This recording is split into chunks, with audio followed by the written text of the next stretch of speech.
A major figure in French comedy for nearly 4 decades, Dieudonne has faced bans, convictions, and administrative restrictions since 2014. The controversy began after he addressed Palestine and Zionism in his performances. According to documents he says he recently discovered in connection with the Epstein case, an email dated December 20, 2013, allegedly sent by Ariane de Rothschild to Jeffrey Epstein, asking him to deal with Dieudonne's case. Just over 2 weeks later, on January 6, 2014, then Interior Minister Manuel Valls issued a ministerial decision banning Dieudonne from performing publicly in France. Dieudonne says the turning point in his career came when he chose to address the Palestinian issue on stage, a subject he describes as marking a limit of freedom of expression in France within the field of comedy. I've been performing shows for nearly 40 years. For about 20 years I addressed various topics and everything went well. Then one day, I decided to tackle the Palestinian issue. That's when the ostracism began. It's a subject that marks a boundary of freedom of expression in France in the comedic field. I became, despite myself, a kind of chemical indicator of freedom of expression. In 2014, with the former Interior Minister Manuel Valls, I was banned from performing publicly. Then everything escalated. I was convicted, and today I am under electronic monitoring. That's unprecedented. All of this for jokes. The comedian says that discovering the December 20, 2013 email and its proximity to the January 6, 2014 ministerial ban helped him understand what he describes as a coordinated sequence of events. A few days ago, with the Epstein case, I discovered that I was mentioned in the Epstein files as a target, and that it was on the order of Ariane de Rothschild, who asked Epstein to take care of my case. And then, just a few days later, the Interior Minister at the time, Manuel Valls, carried it out, and I was banned from performing publicly.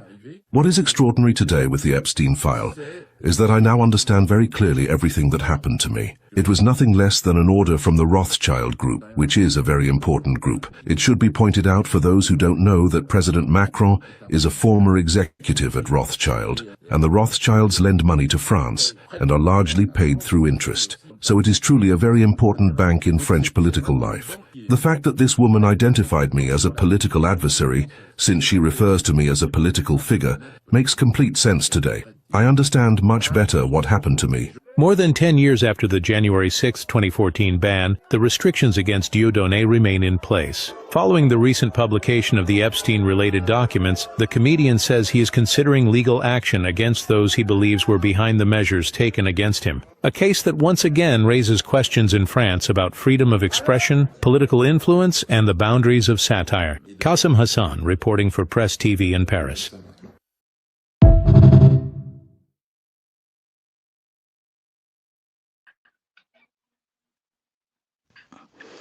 Welcome to the channel, everybody.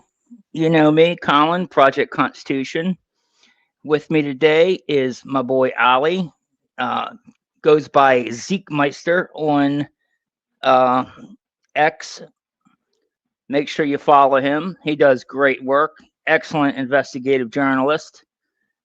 Been working deep in these Epstein files. He's also done a lot of work on the Charlie Kirk case. Definitely a great guy. You definitely want to go follow him.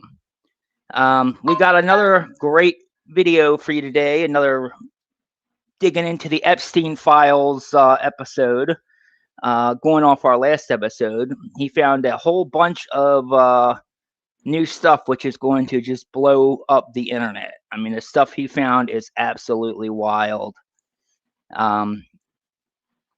So without further ado, I guess we'll get into it. I'll let him start. What's up, brother? What's up, Colin? Thanks for having me on, man. Appreciate it. Yeah, anytime, man. I appreciate you coming to me. Let's get digging, man. All right, there's a bunch of names that were redacted, all right, out of the Epstein files. And this is a very prominent figure. She's been in the media a few times, I believe, back in like 2020, 2021.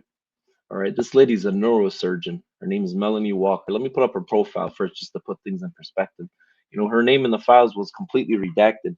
It was like completely wiped out. Everything was, if you search it inside the Epstein, if you go on the Epstein files online and you try to search it, let me put it up for you guys just to show you guys. Technically, this chick is very important too, by the way. Exactly. This person was not only a neurosurgeon, okay, She was the advisor to the president of the World Bank. On top of that, she was married to the CEO of Microsoft. Okay, and what do you call it? Like, there's so many connections in this. Like, this thing is just insane. And you know, over the past few weeks, I've been reading their correspondence. I downloaded all the messages, private messages between her and Jeffrey Epstein, and just been reading through them. Obviously, her name is redacted. I was able to find this information by searching up, obviously, the context, where she lives, you know, what her career, what most of the topics they speak about. And you know, like, there is overwhelming evidence that, you know, this person was I wouldn't say a Mossad agent, but a pawn technically. You know, similar in similar cases of what you see, and kind of like how Charlie Kirk was being, you know, manipulated. You know, he obviously didn't know the full story of what was going on in the background of the organization. You know, he had an overhead on the finances, and he knew it was a lot of money, but he obviously didn't understand the, you know, what would come after, you know, certain decisions. And you know, they kind of leave him in the dark, in a way to put it. So let's just get started here. I'm going to show you guys that, you know, her name does not appear anywhere in the Epstein files. If you search it online, I'm going to show you guys real quick. You cannot find this anywhere. You know, I was able to put this together. That's the thing. They intentionally redacted her name from this file the same way they did Trump. All these people are colluding together to make sure that their names are taken out of the Epstein files. But Allie was able to, by going through the correspondence, to figure out who she was.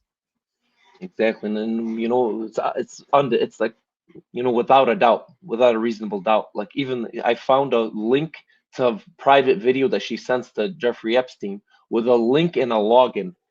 Like, yeah, that's right. Video. We have the login to her private Vimeo channel. Like, it's some just so you guys stuff. know, and it's still good. The link is still good. We're going to go into it right now and show you the video that's on it. All right, first let me just hit that link real quick. Let me show them a video to show them that her name does not appear anywhere. If you search it, it's been completely redacted. So obviously there's some kind of power who has access to these documents that have been redacting these people. I'm sure the Department of Justice, you know, didn't look up Melanie Walker themselves and do this. There's people that actually have access to this outside of the actual DOJ. I'm without a doubt. The people they're redacting, you know, this lady was giving them access to people from DARPA. If anybody knows what DARPA is, you know, it's some really crazy stuff. If you search her name up, look at this. That's the people that are doing all the cannot find a single cloud seeding and everything. You know, I was only able to find this because because, you know, obviously doing investigative work, reading over their text messages, you know, the context of what is she saying, and then finding that video. You know, her pictures have been redacted. Like, there's a bunch of pictures of her and Bill Gates, her and some very prominent wealthy figures and physicians, and you know, very important intellectuals as well. That, you know, she went to Ivy League college, obviously, and she knew Jeffrey Epstein way before she graduated from her you know, became a neurosurgeon. So she knew him for a very long time. They have a very personal relationship. She was obviously, it seems like she was groomed too, because she has this fond, the way they communicate is very odd. You know, you can tell Jeffrey Epstein wasn't the intellectual they built him up to be. He was obviously very good at speaking and, you know, manipulating people. And from what I read, from what I read, it seems like they were both Mossad handlers. Exactly. And they were kind of coordinating together. Exactly. And like, that's you can what tell it from seemed the conversations that Jeffrey Epstein has between her, like, she's actually talking to him and consoling with him about just about everything, about finances, about even her relationships with Bill Gates and the president of the World Bank. And let me pull up the you know, information on the World Bank in case people don't know you know, what they do. And another interesting thing is she was always complaining about being broke, even though she was wealthy and was married to these multimillionaires. Exactly. And you could tell these positions, I mean, I wouldn't say, you can say honeypot, but you know, she was intellectual. I wouldn't disrespect her intelligence. She was very intelligent, but you can tell she was naive about a lot of things. You know, like, a person who's, you know, and you can tell she's a very caring person. Some of the conversations, she's taking care of patients who are very, like, you know, like young children, and she seems like a very compassionate person. I wouldn't downplay her, you know, her abilities and her, intelligence. But the World Bank is big. And majority of this context you're gonna see is between her relationship with the actual president. The president. I'll show you a picture of him. This guy right here, Jim Yong Kim. And look at him. He, look at this. He's a health leader. Kim was formerly the chairman of the Department of Global Health and Social Medicine at Harvard, co-founder, executive director of Partners in Health. Like these guys, look at this. Before serving as the president of Dartmouth College from 2009 to 2012, these guys are really powerful figures, man. Kim was named the world's most powerful person by Forbes magazine, list the world's most powerful people in 2013. He's from South Korea as well, so if anybody covered or read over the Candace Owens episode about the moon cult, so there's a little connection between that and South Korea. Oh, big time. They're all deeper. connected. There's a lot of connections in this. There's never a coincidence in these kind of situations. There is never a coincidence. For her, this lady, Melanie Walker, excuse me, was also the advisor on the Gates Foundation. Melinda and Bill Gates Foundation. She was up there. She was like, meeting face to face with Bill. There's actual text messages, talking about a relationship with Bill Gates, and we're gonna get to that. I just want to brief everybody on the actual, the gravity of the situation and the people involved in this, because these people are making world decisions. And you can, there's no information about her that states, she has dual Israeli citizenship, or she's Jewish of any kind, or like any kind of connection. But through the messages, you're going to notice she travels to Israel a lot. And she has a very, very personal relationship with the Rockefeller. I'm going to play her video real quick just to show you guys. Okay, let me pull this up. Where is it? No.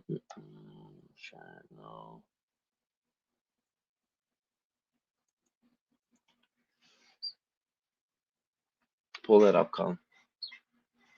And there's a lot of information to digest on this. Like I after reading all these text messages, or Skype messages, I apologize. And they redact it on some other messages, on some of the other what do you call it? Because this is very irresponsible on their part, because they missed it on some of the actual pages. They actually show MW.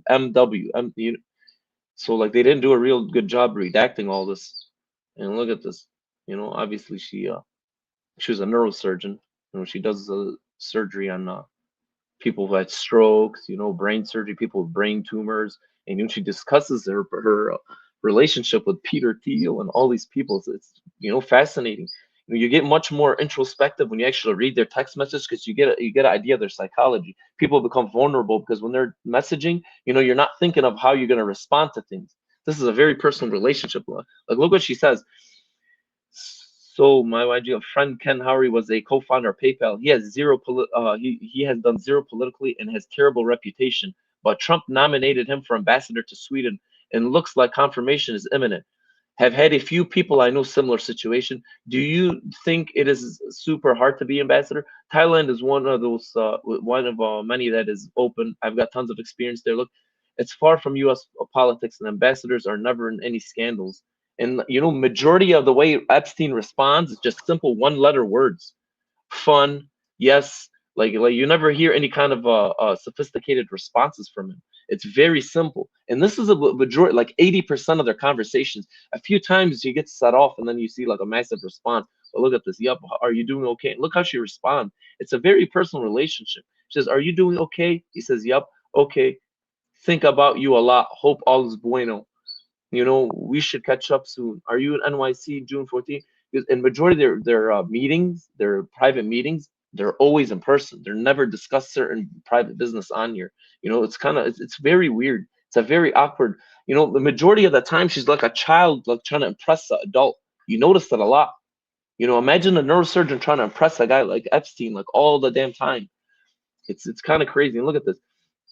Okay, we'll check out before, and like look at this. And this is the video I was talking about. I'm gonna pull this up for everybody real quick.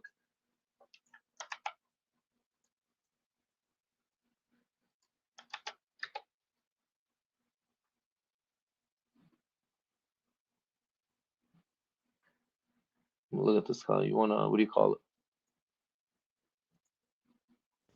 Share this with everyone and play for everyone. This is the Vimeo, right? Yep, this is the Vimeo. Yep, the password is Now we're going in her Vimeo account right now. We're actually going in, signing into her Vimeo. And look at this. Look at the first things that pop up. There's no sound. You gotta take it down, and when you put it back up, you gotta hit the button to make sure there's sound. I apologize. Let me do that again. You're all good.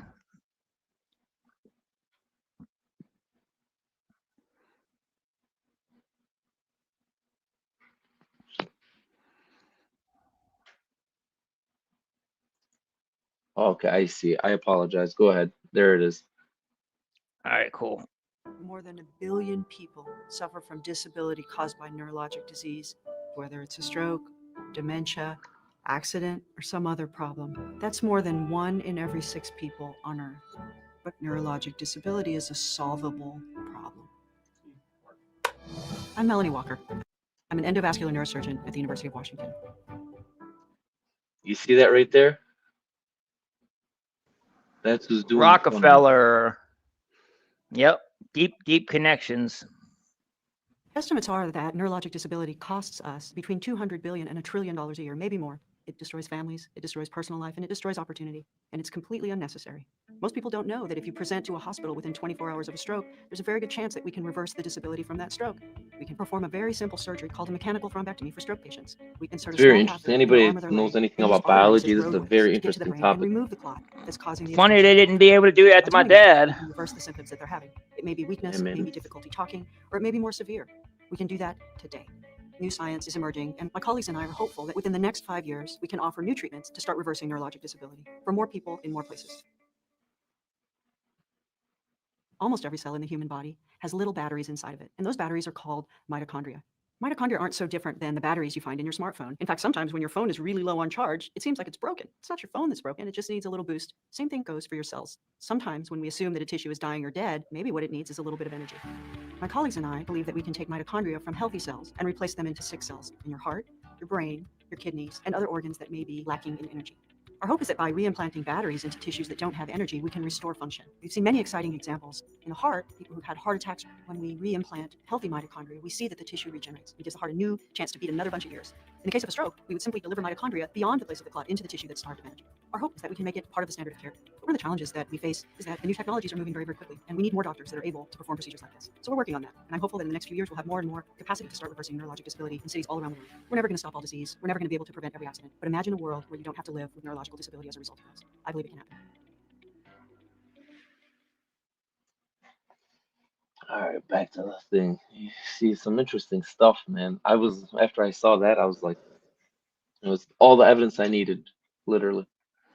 Oh, big time. That definitely shows the Rockefeller connection. And you know, she even posted in there, not public yet, don't share, but cool.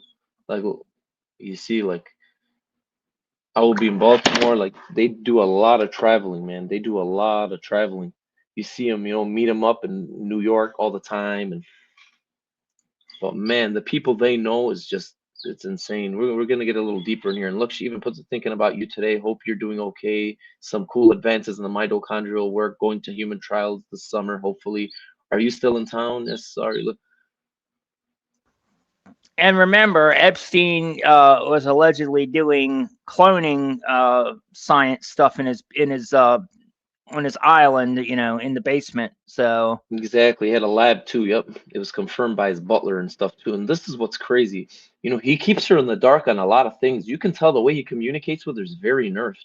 Like, he doesn't want to say too much. He doesn't want to alarm her. He doesn't want, so, you know, I'm trying, like, you know, in a sense, you know, her image, you know, minus we're gonna get to the other part where she was accused of having an affair multiple times with Bill Gates once, and then with that president of the, what do you call it, of the World Bank as well. We're gonna get into those text messages because they go at it.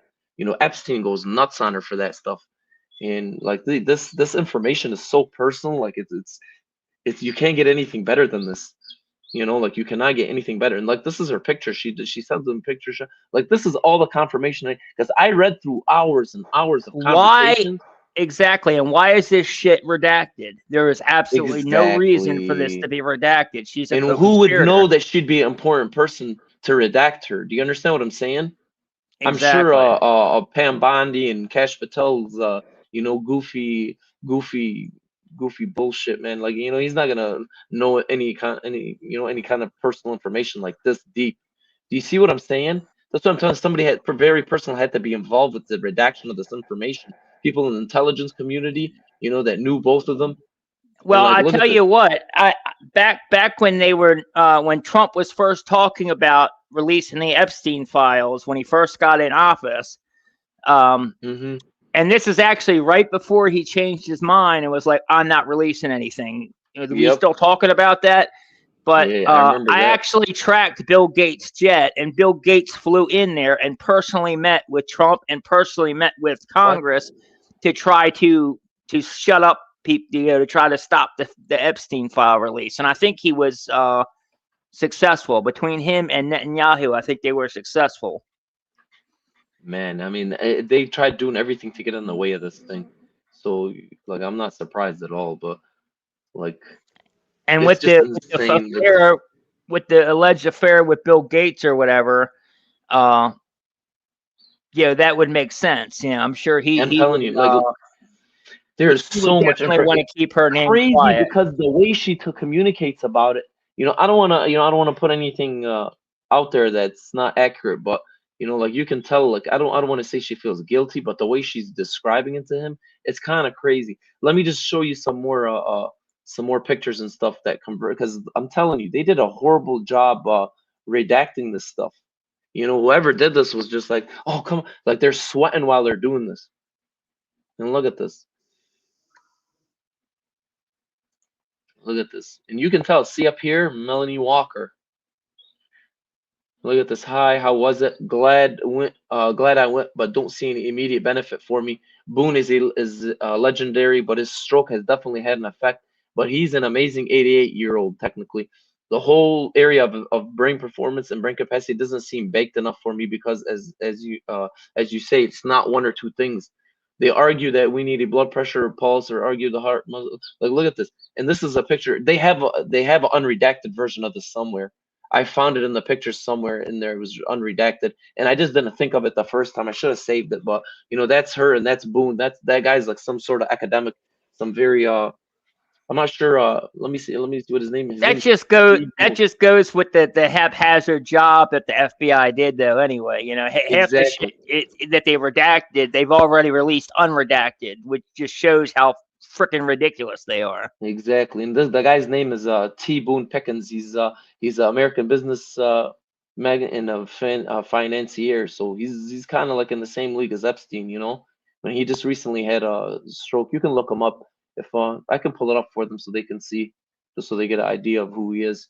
And like, let's finish first, and then I'll show him who he is. Like, look at this. He had 88. He had a brain. You know, he had some kind of stroke or something, and you know, like majority of her picture or information in this context is just about very, very, very powerful people. We're gonna get into some deeper stuff, and you know, like you can tell, Jeffrey Epstein isn't that bright. He's not very inclined in biology or physics or anything. You know, he might throw a few smart comments here and there, but you know, he's not an intellectual they build him up to be. You know, he's one of those guys. Even some of the ideas he presents are just like very rudimentary. You know, somebody that doesn't really know too much. You can tell she's very intelligent.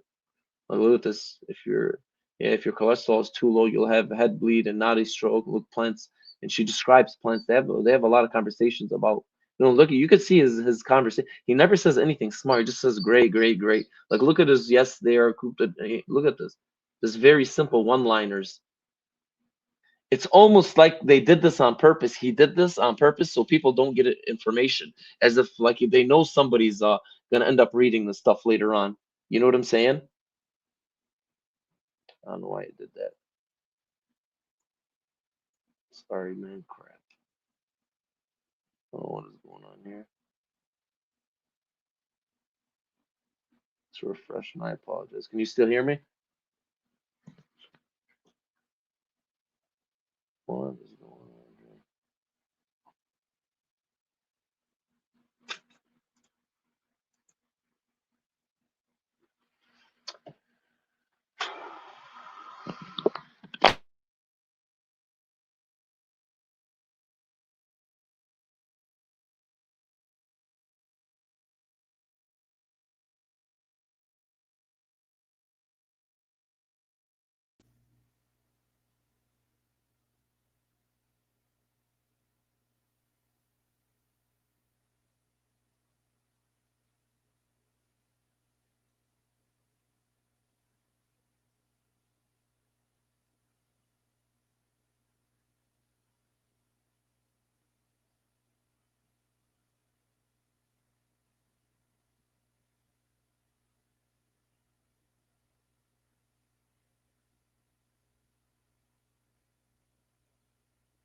Yeah, just bear with me.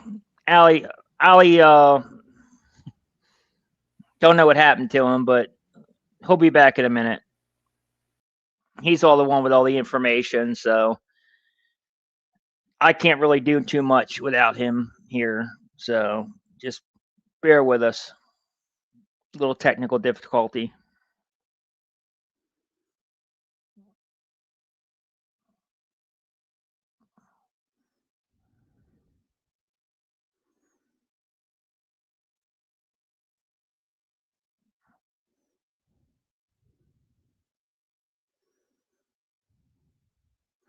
How about Candace Owens' info series last night? That was epic, wasn't it? Wasn't that awesome? The Bride of Charlie, episode 1. Oh man, that was amazing, guys.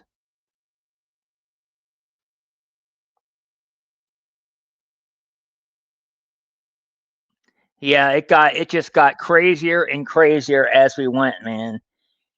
They got into everything. They got into the birth dates being wrong. They got into all her mom's million aliases that she has. Uh, the divorce records, how they seems to have actually added fake papers into the divorce record specifically to muddy the waters with different dates and everything for their divorce. And then you got the real, you know, shocking thing at the end where she found the original school, the elementary school that Erica went to, along with the yearbook photos, which actually turned out to be Project Looking Glass. The school was called school was called Looking Glass after Project Looking Glass, which is what we believe that Erica was in, which then turned out to be MK Ultra. And then also the pictures of her, which just exploded the fact that, you know, she may not have actually been born a female. That's my personal belief. Some people may not choose to believe that, but everything I've seen, that's something I believe. And then we got the fact that Erica's, you know, or Lori might not even be Erica's actual mom. And actually, I don't think she is. Pretty sure she's not, as a matter of fact.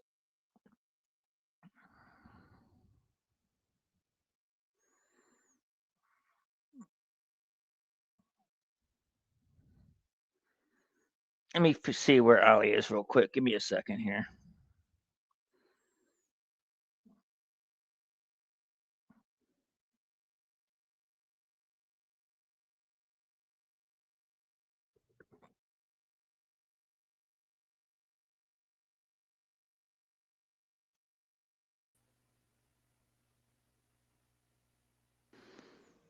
Hey, there you are. You're muted.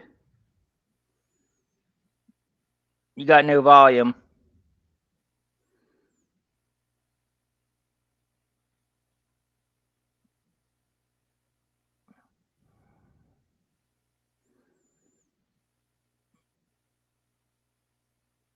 You're still muted.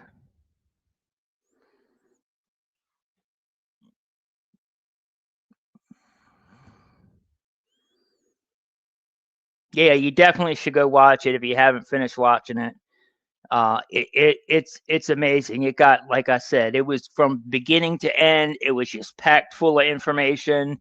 Lots of bombshells through the whole thing. It was crazy good. I can't wait for part 2 tonight. The post I made on it has been just going insane last night. It is, let's see, where's it at?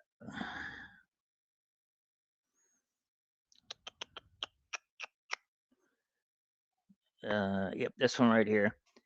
Yeah, bombshell. Candace Owens just uncovered Erica's secret early years, and it's wilder than everyone expected. Was Erica born a male? Uh, yeah, and then there's pictures. This is actually Erica Kirk. You tell me that that looks like a girl to you. That's also Erica Kirk. Does that look like a girl to you? Doesn't look like a girl to me. And then we got what I posted this morning.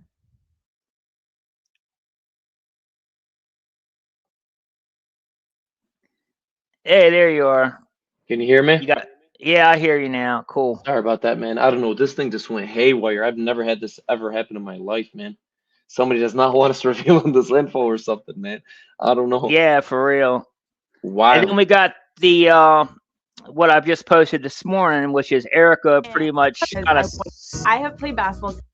in her own words saying that she was a boy. I mean, because she said she was a tomboy, and then she says that guys at the supermarket thought she was a boy and were like, "Hey, Sonny," and she would be like, "Hi," you know.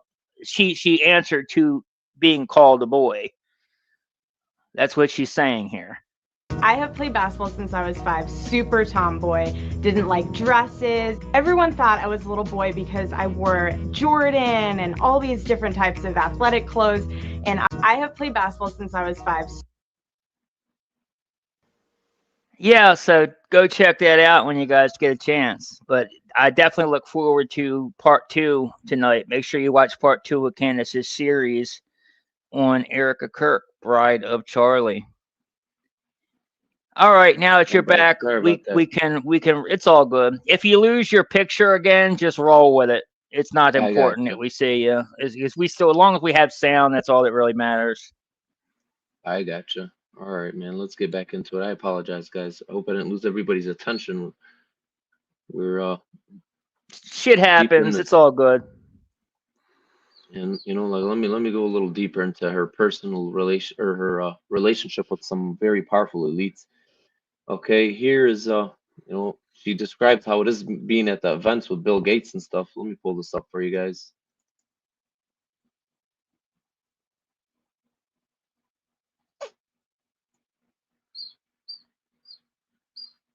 You know, and this is and she's describing how it is at the Bill Gates events and stuff. This is Melinda and French Gates. Bill and I have those pictures from it. Oh, there is a gross situation at C3. Needs some advice ASAP. Like you see, she consults with Jeffrey on just about everything. You know, majority. If this is just 2 years between 2016 to 2020 or 2019, I'm sorry, and conversations, I can imagine what came beforehand. You know, look at this. I need to call if you know 10 minutes. It goes, I'm plane landing in 3 hours, or text me if you'd like. Just sent you the email exchange. Here's the situation. And you know, they obviously redact it for some odd reason. Because what should I do? Ask Bill what he wants. You see, he's advising on how to approach Bill Gates and what to tell him. This is the case with a lot of people. Don't understand Mossad agents. Some people don't know they're Mossad agents. You know, sometimes they're left out in the dark and they're just being advised by somebody much more powerful or a figure who they were built up. Because initially their relationship between Jeffrey Epstein and Melanie Walker is before she became. They claimed that Jeffrey Epstein advised her to go to you know, become a neurologist. She wanted to become a model. He was advising her on becoming a model. He told her, you know, you're much better, you know, academically than you would be a model. And that's how the relationship, this is what's known widely everywhere. If you research this yourself, you'll find out, you know, like it's common knowledge between it. And then he technically, you know, pushed her to go through school and stuff. But you can tell she comes back and asks him for just about everything. And this is with intellectuals, this is very common with intellectuals. You know, intellectuals know this kind of stuff, and they what do you call it? You know, like they're good with books, they're bookworms, but they don't have street knowledge, like, you know, the knowledge that Jeffrey would be able to apply for them. You know, look at this. I've never said I missed him or anything about him to freak him out. Is there anything clever way to say same thing? Look, I look forward to our next XX. And look at this. When we were on Lake Hanger, you told me you wanted unique and not boring ideas. Perfect. We'll soon call. I will send you draft short note. My dear friend just died. Also very good friend. Ended up blinking. You know, so Bill also blank and will be writing up a memorial to him. And look, she just sends him random scans and stuff like. Of course, everything, you know, after the bill was redacted there, you know, which is probably by request, I'm sure. Oh, for sure. Look at the large photo. And look at this, needs biopsy for lab. So look at this. Can I come see you Friday morning at NYC before I leave for Israel? Like literally, and almost every other message, I'm leaving to Israel. I'm leaving to Israel. Exactly, and that's another point of, you know, this is also another reason why we're pretty sure she's a Mossad agent, because she goes to Israel constantly. Exactly. I mean, I think, see, this is the thing, the big question mark. They never state this. In the way Jeffrey Epstein communicates with her, you know, they leave the kind of question mark there. Kind of like, I'm sure you've seen in those previous messages where he says wink, wink to Ehud Barak, Mossad, wink, wink. Remember that? Those, everybody knows those. Those are the main crime ones everybody covered. And look, he thinks he's explored everything and there are no options. He says the head hunters say he's an icon and that's threatening to big companies, CEOs, etc. And you know, this is I'm gonna show you some more info. Like crazy, she sends them intellectual stuff. This is how intelligence sharing actually works. So they send messages between each other to, you know, brief them on things, you know, give them knowledge they don't know. And you know, that's what technically intelligence sharing is. That's all they do, is share intelligence nonstop, even if it's like small talk. And this comment right here, this is fascinating, seeing the puppetry. And that's what it is. So, you know, when we say shadow government, shadow puppets, you know, this is exactly what we're talking about. You know, she's an advisor for the World Bank. The World Bank actually gives loans to poor countries all around the world, and then they get the money back. Do you understand what I'm saying? At an amount where they get it back. And this is where we're just gonna get deeper. This is the bombshell right here. You're about to see it in a few seconds. Remember what Jeffrey Epstein says in the other emails? Look what Jeffrey Epstein says. I represent the Rothschild. Do you guys remember that email where everybody knows this email? This email just went like viral everywhere. You know, Jeffrey Epstein, you know, messages and says, okay, I represent the Rothschild. Where is it? Let me pull up just so everybody can see it in case somebody hasn't seen it. Where is it?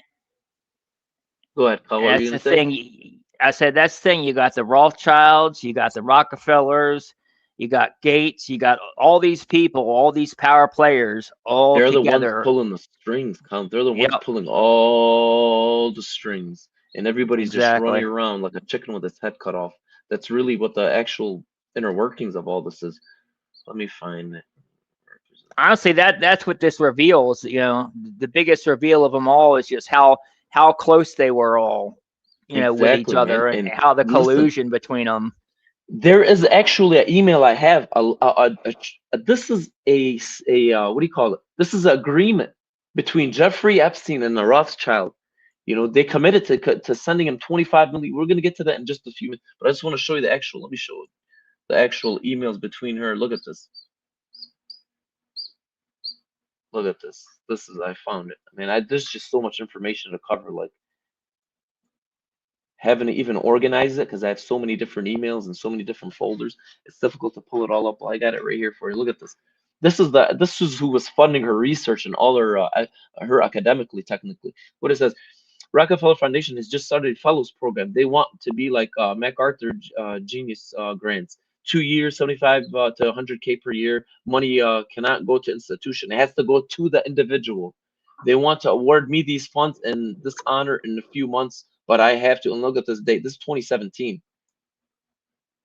And look, propose the field of study. You know, these are the two requirements. In which institutions I like to affiliate, etc. I propose doing MIT and what do you call it? I apologize. All right. I propose doing MIT with Ed in lab for a few months, and the rest at you know, University of Washington. Obviously, you guys saw in the video, University of Washington, where she went to, where I am already faculty. Look at this. Easy to, you know, visiting faculty. Look, I could study plans. Let's talk about it. World Bank reference and issue, as you already know. Issue for what? Education or what? All careful. And look, it says all careful. Yeah, you understand what I'm saying? He's trying to insinuate that our position in the World Bank is going to be conflicting with this. Does that make sense? Now look at this. I was working for Gates and assigned to bank. And then she tells him Rockefeller wants to talk tomorrow. You see that? Wow. Rockefeller wants to talk tomorrow. Should I propose a field of study, or should I try to what do you call it? Refer a conversation with them till Monday? Obviously, so she can meet with him and consult with him first. You understand what I'm saying? It's financial award. Oh, It's big not a time. resume thing. Look at this. Also, Martin Nowak is trying to see plant neurobiology files. She's obviously, researching plant biology in correlation to neurobiology and see the chemistry, how it correlates. Because there's a lot of intrinsic, in the little quantified details they speak about in some of their other, emails that are very, very, very specific. You know, it's like biochemistry for the most part. Not that Jeffrey Epstein understands any of this, but she refers it to him because it's confidential information, stuff that only a researcher would understand. I have a very deep background in history. I got 2 degrees in biology, so like I was kind of fascinated by this stuff. That's what caught my eye on a majority of this stuff. And look what it says. Look, issue regarding your relationship with blank, they redact it, is something that we have to deal with like adults. And you know who he's referring to, right? He's either referring to, in my belief, it's either Jim, the World Bank president, which we will get to later in some of the other emails, is something that we have to deal with like adults. Surgeon General is out. Sticking your head up too will soon be possible, be detrimental in the long term. Do you see what I'm saying? She's a fucking agent. She's an agent. Does that make sense? I am fully Exactly. on your team, but we should not ignore reality. Do you understand what I'm saying? It's like 2 agents talking to each other and communicating. What relationship with blank? Gossip surrounding renomination? Are you kidding me? We will She discuss was when I see you. that top text message there basically confirms that she's Mossad, and Ding, ding, Epstein ding. is like her mentor. Her handler, better, but that's a perfect description. A mentor. That's a much better description. Good work, Colin. And what do you call it? Like, like I couldn't grasp it because the way I just see it as agents. Do you understand what I'm saying? But it's good. Like, look at this. She just sends them stuff. Look at this about scams and email phishing, and because they're also paranoid. Do you see what I'm saying? FYI, for your Gmail, look, don't grant access to files or folders. Do you see that? They're getting Which paranoid about this. which is why they don't talk well Epstein, and she talks her ass off, but it's why Epstein is very careful in what he says in all his Exactly. correspondence. Exactly. He's very careful, man. This guy is like the way they communicate, Colin, it's crazy. Like you're seeing, I haven't gotten to the DARPA stuff yet. This is just like just the surface. Just the surface. You haven't seen any of the real deep conversations they have about, what's going on and what's actually happening in the background. Because there's a lot of they have to do damage control on the allegation part. They're doing a lot of damage control. Like, look at this.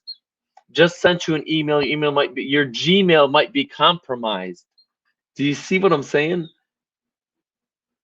And this is don't mind you, this is after his initial conviction for the first child abuse. Do you understand what I'm saying? So she's aware Yeah, that there might be she's aware, and she's obviously I mean, she's already a horrible person just with her connections with who she's in bed with exactly. when it comes to Gates and all them, but as well as also being involved with Epstein even after the conviction.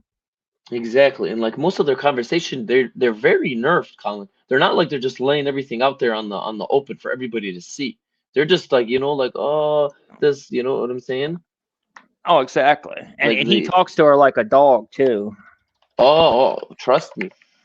You should see how he barks like when the whole affair situation, like you can tell there's some guilt in there. I don't want to say she did it, but then yet again, the text messages are revealed on Yahoo, She did it, man. you know what I'm Absolutely. I saying? guarantee you she's guilty. I guarantee you. Like I don't know, man. I just don't like to incriminate people, but there's like it's it gets a little weird, man. Let me pull up some more stuff and get a little deeper because this is just a tip of the iceberg. Look at this. Where is it? Let me see. Israel is an integral part of that syndicate. That's why the Oh, Rothschilds installed them in the Middle East. Nothing to do with Abraham's descendants. Absolutely. 100% true exactly. there. Exactly. That's a fact, man. That is a fact. Yep. And like, let me pull up the rest of this stuff. You An know, American this is banknote company, which is what Erica's dad worked for, or alleged dad worked for. He that's very important too. And by the way, you don't think he was CIA? I mean, he oh, absolutely had without connections a to both doubt. Mossad and CIA, because American banknote, I guarantee you, especially like back in the 40s and the 50s and stuff, like they were involved in some deep shit, like counterfeit operations, try to Oh, flood I other saw countries that. they I were watched trying to her episode. overthrow. Listen, I was blown away to hear that Erica Kirk's family, our Mossad, or not Mossad, excuse me, our Lebanese Serene, her great grandmother. I was blown away. I couldn't believe it.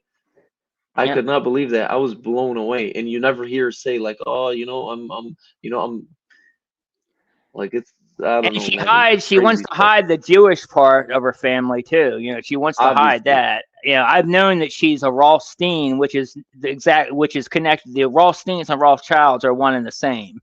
And I've known she's been that for a long time.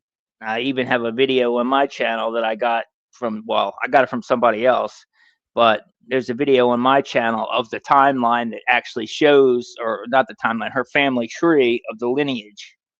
that's wild. I mean, I saw what Candace posted yesterday. Like, listen, I was blown away by that lottery ticket. I was kind of Oh, fascinated by it too. You pull this up, pull this and by video the up real quick. way, one more thing, real quick, and I'm going to go into this later in another detail, but Epstein won the lottery at one point in New Mexico, Yeah, remember? I got a thing And for you. you know what else? You know who had the contract during that time to print the lottery tickets for New Mexico? Who? American Banknote. Oh my God. What's So funny about this Epstein is rigged the lottery, and Erica's dad helped do it.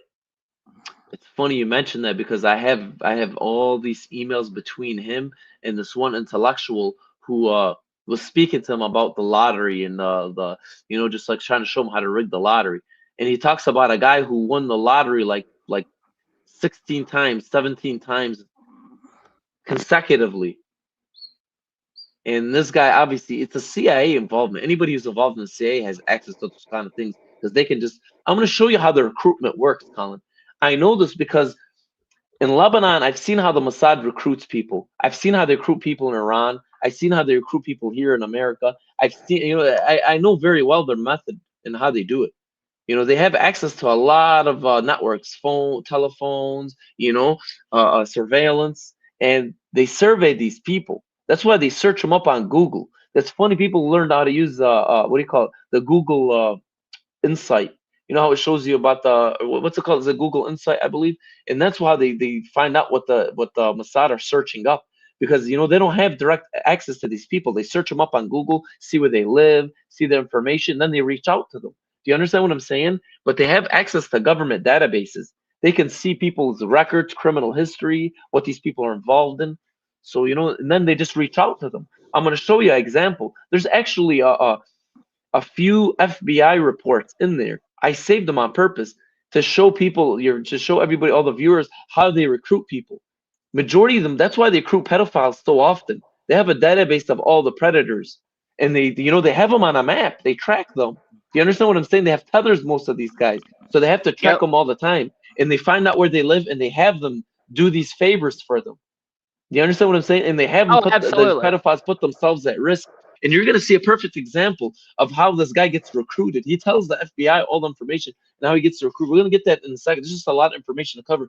I'm trying to be very consistent. I want to wrap up all the knots on this Melanie Walker situation so people have an understanding of how deep the connection is with the elites and how they actually move these people like puzzle pieces. They move around like chess pieces. And I'm for a person to be a neurosurgeon and be involved in this, you know, I'm sure they're peddling lies to her to keep her, you know what I'm saying, like suppressed too as well. Even though she's intelligent, I've seen this in many in professional environments where very high people in power, like CEOs can keep scientists and doctors in check by just feeding them, you know, playing on their emotions technically. Well, you have to wonder how she met Epstein in the first place. Anyway, was she trafficked by him originally? I think with already in there, that's actually a good point. That's actually a very good point, because the way they reference it, oh, she was a model, she was trying to model with him and stuff. So that could be Yeah. a good point. I've never really looked that far deep into it, because all the evidence I needed was directly in front of me in regards to her relationship, her political status, and her relationship with the elites. Yeah, I think it's a pretty good possibility that she was recruited by Ghislaine Maxwell or Epstein himself as part of his, you know, little pedophile ring, and It could be. you know, and she was victimized and then turned the same way I think Erica was turned. You know. No, I agree. I completely agree on that. And you know, you can tell sometimes And in her recruited. schedules, you know, she references Leslie Goff, which is his her assistant or attorney. I'm sorry, the lady who what do you call it? Does all the scheduling, looks after schedule, technically books his flights, does all his you know, all the stuff. Can you pull that window up for me, Colin? I put that in there. Okay, you know, this is a little on her personal side to show you how they're you know, like how she is internally. People are groomed from childhood. I completely agree. And let me pull up. You know, this is their basic conversation. And look at this. Like, they did a horrible job redacting this. Like, they were just trying to, you know, move through it. Ding, ding, ding. Redact, redact, redact. And look at this. And look at this. Great. How are you? And this is consistently same word. Hi. You know what I'm saying? Like, it's so weird, man. In some of the conversations, you feel like there's no boundaries either. You know what I'm saying? Like, you know, there's no discrimination between her and her husband and Jeffrey Epstein, kind of. Do you understand what I'm saying? Like, she has a more personal relationship with the Jeffrey Epstein than her husband, and her husband is, in fact, she's his handler technically, because you'll see how she describes her husband. Does, because I guarantee you, her husband is just a job to her, the same way Charlie was Exactly. just a She says, job "How to should I Erica." advise Steve? How should I advise Yep. Steve? What should I tell Steve? What should I?" Do you understand what I'm saying? So it's technically he's controlling her in a many ways. You know, Absolutely. and look at this. Anything fun to think about? What a plant knows, a field guide. Look at this. And you can tell he's not involved in this. Like, look at this, checking in, and look at this. He doesn't respond 90% of the time on some of these too. You noticing this? Look at this. 2 days later, that's a major lack of respect as well. I mean, that just proves that he is definitely his superior.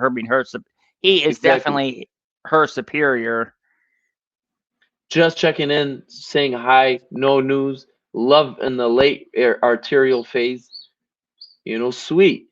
That's the only and look at this. Just did a terrible case on a 14-year-old. Braces were so cute and sad, tragically straightening his teeth while his brain is being eaten by a massive tumor. Sweet, and look at this. Yes, rare to catch this angle on axial, but pretty. And look at this. Love and axial plane, terrible vasospasm. How are you? Really great. Any new stuff to read or learn? AI generated placebo. Like, it's like nonsense. The stuff he discusses, it's like, you know, like a guy's searching just like dumb shit on like Google. You know what I'm saying? Or like seeing shit on his feed and just trying to, you know, any AI placebo, can't really wrap our head around it. You know, imagine telling an intellectual who's just got done goddamn doing brain surgery on somebody, some dumb shit like that. Think about personalized guru. What face, voice do you personally trust? You know what I'm saying? Like, it's this stupid stuff, man. And look, not sure Jim, look at this. This is where it gets crazy. Not sure a Jim Kim story would be newsworthy at this point. Can't see another timing window for a reporter. What are your thoughts? Yes, I think your suggestion, a re-victimization, was a death blow. I got asked to be the keynote speaker at the International Women's Day event. It's sponsored by the biggest medical device company in the world called Medtronic. I'm very familiar with this company. This is a massive company. They do all types of medical equipment for, you know, heart transplants, catheters, you know, like every kind of surgical device you can think of for heart surgery, you know, cranial surgery, everything. So it's a very big company in the world of medicine. It looks, can't figure out a theme, was thinking resilience, has to be a woman focus, but not over the top whining. Look at and talking about myself always feels ridiculous. Bothers me when I go to hear a lecture and someone talks all about themselves. And look at this. Look what Jeffrey gives her. Look at the link here. Like what the article. You know, he's also worried about him. Look at this. You can tell the majority of the emails worried about him. A attorney for a man accused of sexual abuse. This is a New York Times. Jeffrey Epstein's attorney. A fair plea deal. That's what the topic is. That's a very solid piece. I'm sorry that it has become more than about politics of Acosta than anything else. You know who Acosta is, right? Acosta is the what do you call it? Yeah. Was the prosecutor technically. They gave him a deal, you know what I'm saying? A sweetheart deal. Exactly. What has the response been like today? Very positive, but perceptions are hard to change. I'm sorry you have to go through all of this. She's sorry for him to have to go through all the fucking shit. Wild case. You see what I'm saying? Like, do you see the type of level of and this person? Oh, they'll probably try to claim she's a victim. Are you fucking kidding me? This is insane. This is ridiculous. They have to be held responsible for this. This is just pure insanity. And look at this. That's a vascular malformation with a vessels shared from the brain to skull and even neck. Tricky to untangle. Like, look at this. Like, look at the insanity. Imagine somebody going from that to that. It's sad, man. It's pretty sad, don't you think? And look at this. Thinking about you. Look at Yeah, this. big time. Thinking about you. Are you doing okay? Cool aneurysm. You know what I'm saying? Like, look at this. Got a call from Harvard Dean of Medicine. Just named Paul Farmer, visiting professor. Will do in May. Are you doing okay? Yes, very well. Any good science? Yes, creating an answer giver. Give me some faces that you'd like to take advice from. So far, good-looking men do not qualify. Women say attractive but untrustworthy. And look at what she says. Attractive men rarely have redeeming qualities. You know, she's kind of disillusioned a little bit. Let me find you some more interesting stuff before we wrap up. You know, let me see where the other ones are. Yeah, Like, man, people like her and Erica, I don't think they're capable of having a loving relationship. You know, I agree. They treat their relationships as ladders, as stepping stones, to get where they want to get. That's a very good inference right there, Colin. That's good. You're right. That is exactly what I sensed. I didn't really look at these qualities. I kind of, I realized too. They used the neurosurgeon, parameter in her background in neurosurgery, as a qualification or like as a cloak to cloak her nefarious behavior in the background. Do you understand what I'm saying? Well, they wanted to make her wifey material for, the people that they were sending her after, like Bill Gates, like the guy from the World Bank. And model is not wifey material, but neurosurgeon is wifey material, especially if she looks like a model, I agree. I completely agree with that. I completely agree on that. And you see this is all a job, and it was all set up.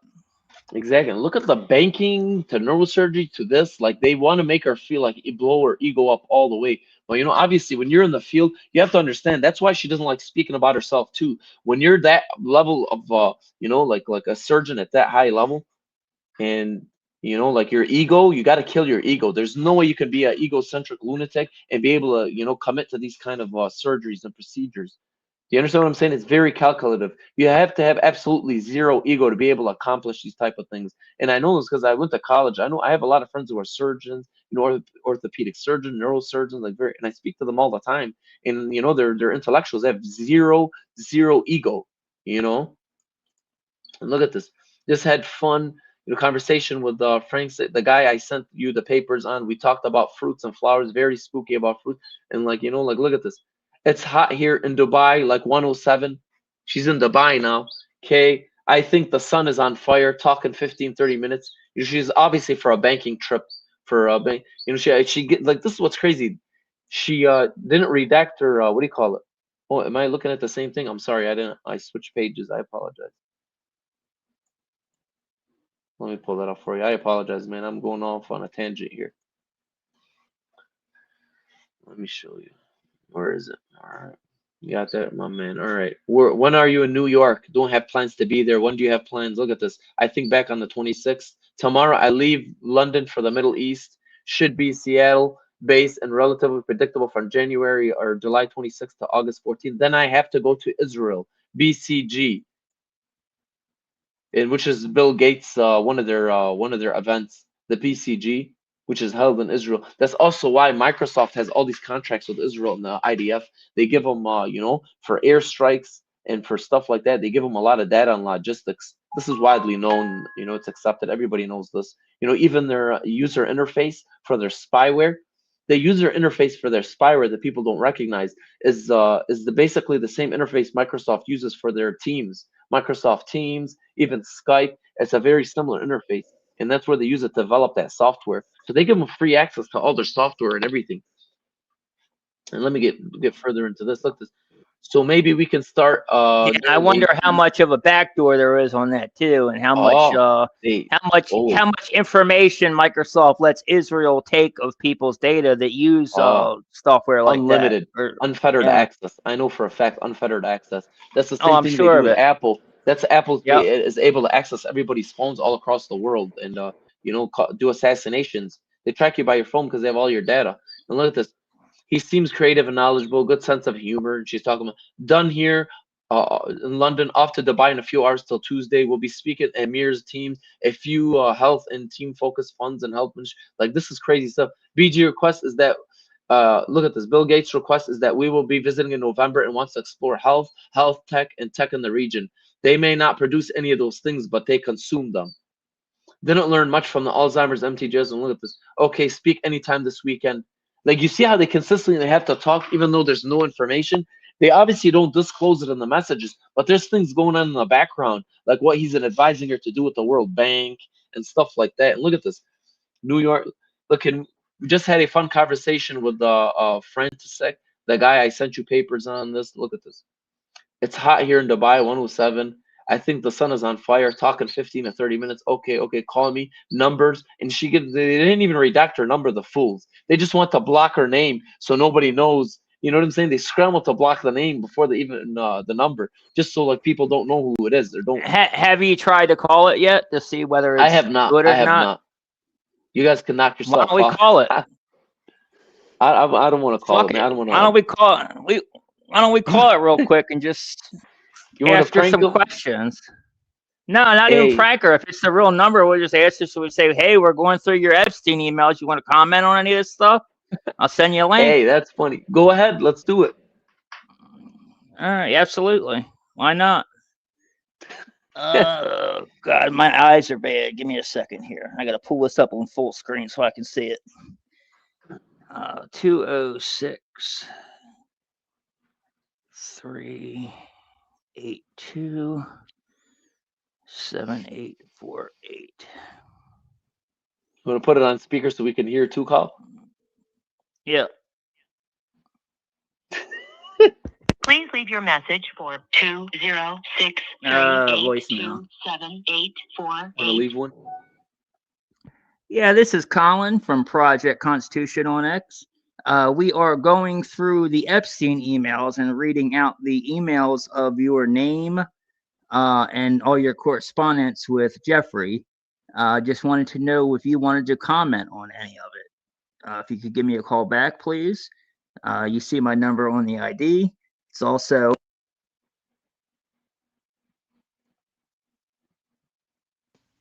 and again, my name's Colin. So if you want to talk, you got my number. We'll be happy to send you a link. Good work, Colin. That's a journalism. That's pure journalism. So it's still good. The number is still good because it went to her voicemail, but apparently her phone's off. So look at this. Should work. That's the iPhone. You're gonna love the plant stuff. Blow your mind. More stuff to discuss in Dubai. And look at this. On plans, like she sends them all the stuff, and you can tell. I know for a fact he ain't reading any of this shit. Look at this. Think about it. Look a lot. I mean, it's intellectual stuff. You know, nothing. It's good stuff to think about. Okay, let me move further in here. Yeah, she's probably shitting her pants because she thought all this would be redacted and it wasn't. Exactly. They left just enough of it in there for us to know who she is. Look, that's insane if she calls back. Yep. It would be good to have a you know, full on interview. I wouldn't mind hopping on too if she decides to agrees to come on, you know. Yeah, if she wants to come on, I'll let you come with me. Absolutely, man. For sure. And look, think about it. When you are tired, you can't remember. When you are okay, drugs can't remember. Look at this. Look, but when you have slept well and have energy or fake energy in the form of caffeine, memory is fine. You know, some good stuff. Maybe he's a super smart man, like encyclopedia. Also discuss chronobiology, human biorhythms, plantoid project being done in project robotic plants. To be straight up honest, I mean, because y'all know my stuff going on with my dad. He had a stroke and everything, so I wouldn't mind picking her brain on some of that. You know, because even if she, you know, is not a great person, you know, she still seems to be highly intelligent when it comes to this neuroscience stuff. So she may be able to give me some information on that, you know. Exactly. And you know, like they might have some blackmail on her that they done to her when she was a kid too, you know. So that's why when I read that's why I would like to get the full story, because I think she was a victim at first to begin with. I would like to know how she came about meeting Epstein. That's the biggest thing I want to ask her is how did she get involved with Epstein in the first place? Exactly. You know, and just, you know, just because somebody's been abused, you know, and but they're doing some incriminating stuff and some horrible things, you know, doesn't mean like, you know, they're not still what do you call it?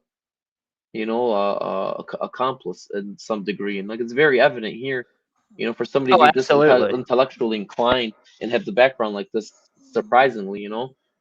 Let's get a little deeper in this so we could wrap it up, man, because this is a lot of information to digest, and I still have a lot more. Like there's so many congressmen and senators and very powerful people that, you know, people haven't even talked about yet.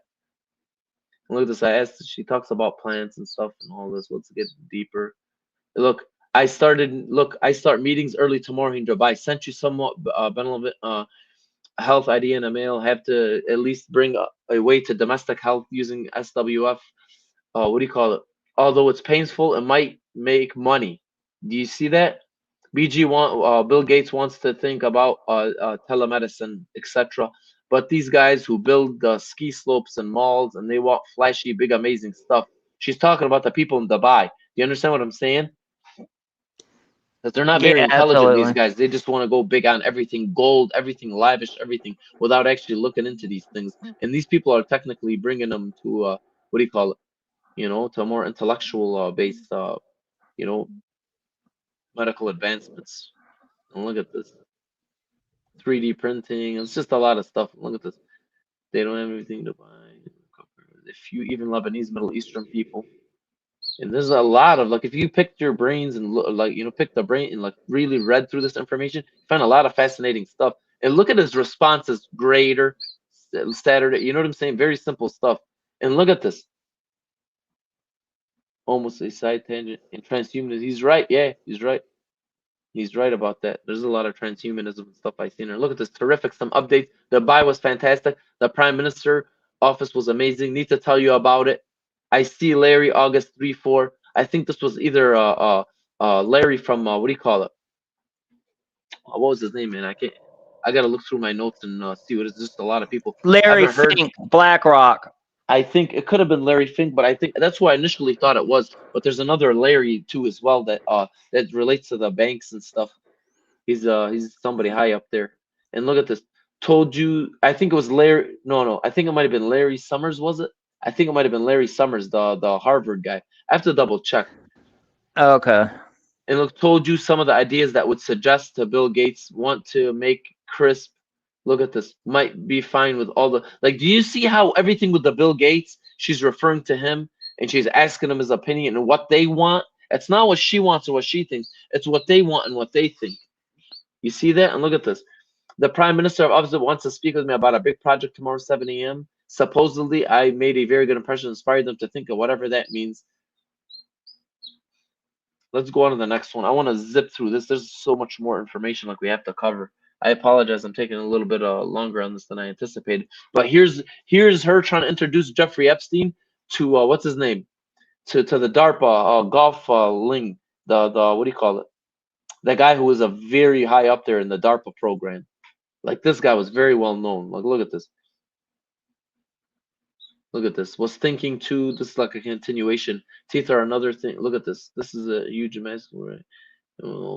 Pulp plus nerve plus parasympathetic. I think as he referenced on the other email about his girlfriend was a What's dentist. do we know his name? What's his name again? Who? What was that? The Do we know DARPA guy. his His name is name? Golf Ling.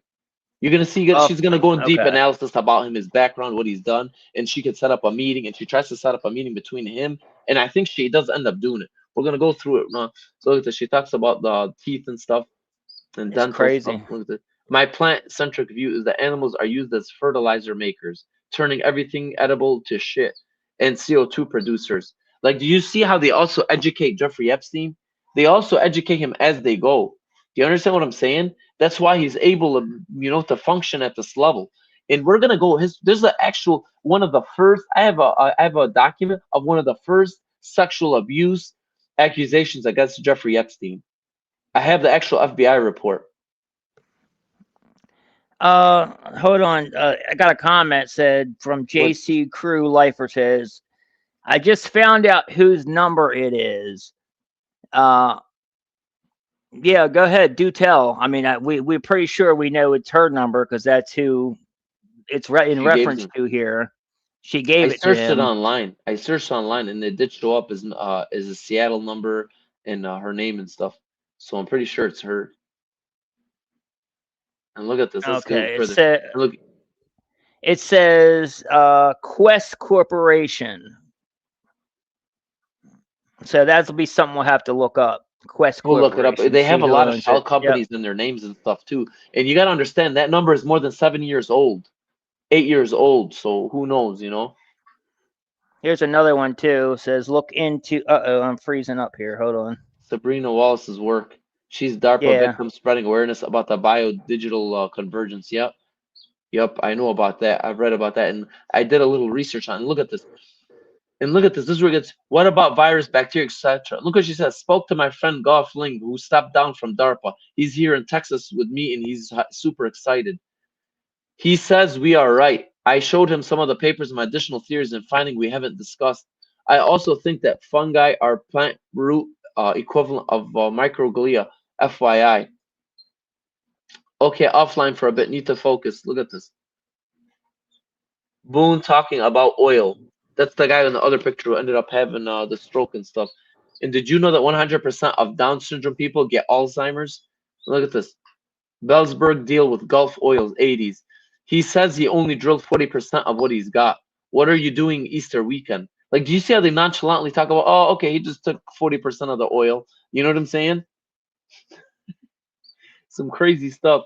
Now look at this. What are you doing weekend Easter? Your brain is a forest, correct? And a real forest is an intelligent creature. And look at this neurobotany. And she just links them to just a random article. This is Boone, a very practical guy. He isn't super interested in science, but definitely fun to meet him and his wonderful wife. He had a stroke recently. We have spent some time talking about that. Sweet dreams over here. Look at this. There is a really neat woman who is named Ann Miller Rich. I think her husband is a fancy guy, but she's extra smart literary agent. But very, very open-minded and creative. And look at this. That wasn't the email. There's another continuation of this email where she actually, let me see where it is. I apologize, guys. I am all over the place with this. Let me see. Now I've lost my camera. I don't know what the hell's going on here. You can still hear me though, right? Want us to, I can hear you perfectly. Yeah, I'm gonna roll with it. Does not want us going over this, Colin, bro. Yeah, I'm telling you, man. It's so many. It's ridiculous. I've never had like my whole computer just froze up, and now my camera's gone. I've never had this happen before, so this is crazy. And look at this. Watch this. Look at this. Are you in NYC Saturday? Bill Gates very interested in Middle East right now. Dubai, Saudi, Qatar, all very good buds. She goes Israel plus Emiratis and sort of Saudi. Qatar too. He wants me to arrange a learning trip on technologies emerging from the region. I think Israel a whole separate thing. Israel, tell Bill Paris week of 21. Health technologies, specifically, all hands. Peace MTG with Jared and Tony Blair and all those folks. Did you just see what she said? Yeah, that's crazy. He's meeting with Jared and Tony Blair and all the folks. Peace and look at this. Not interested. Not sure Bill Gates interested in peace process. Mostly technologies. He says he speaks to Jared a lot. Do you see Oh, I'm that? sure they're all He connected. speaks to Jared a lot. Yep, they're all connected, man. You That's know, what I'm so saying. Trump, I mean, it's common. they're all Everybody of them. knows that by now. After these Epstein files, everybody knows without a doubt.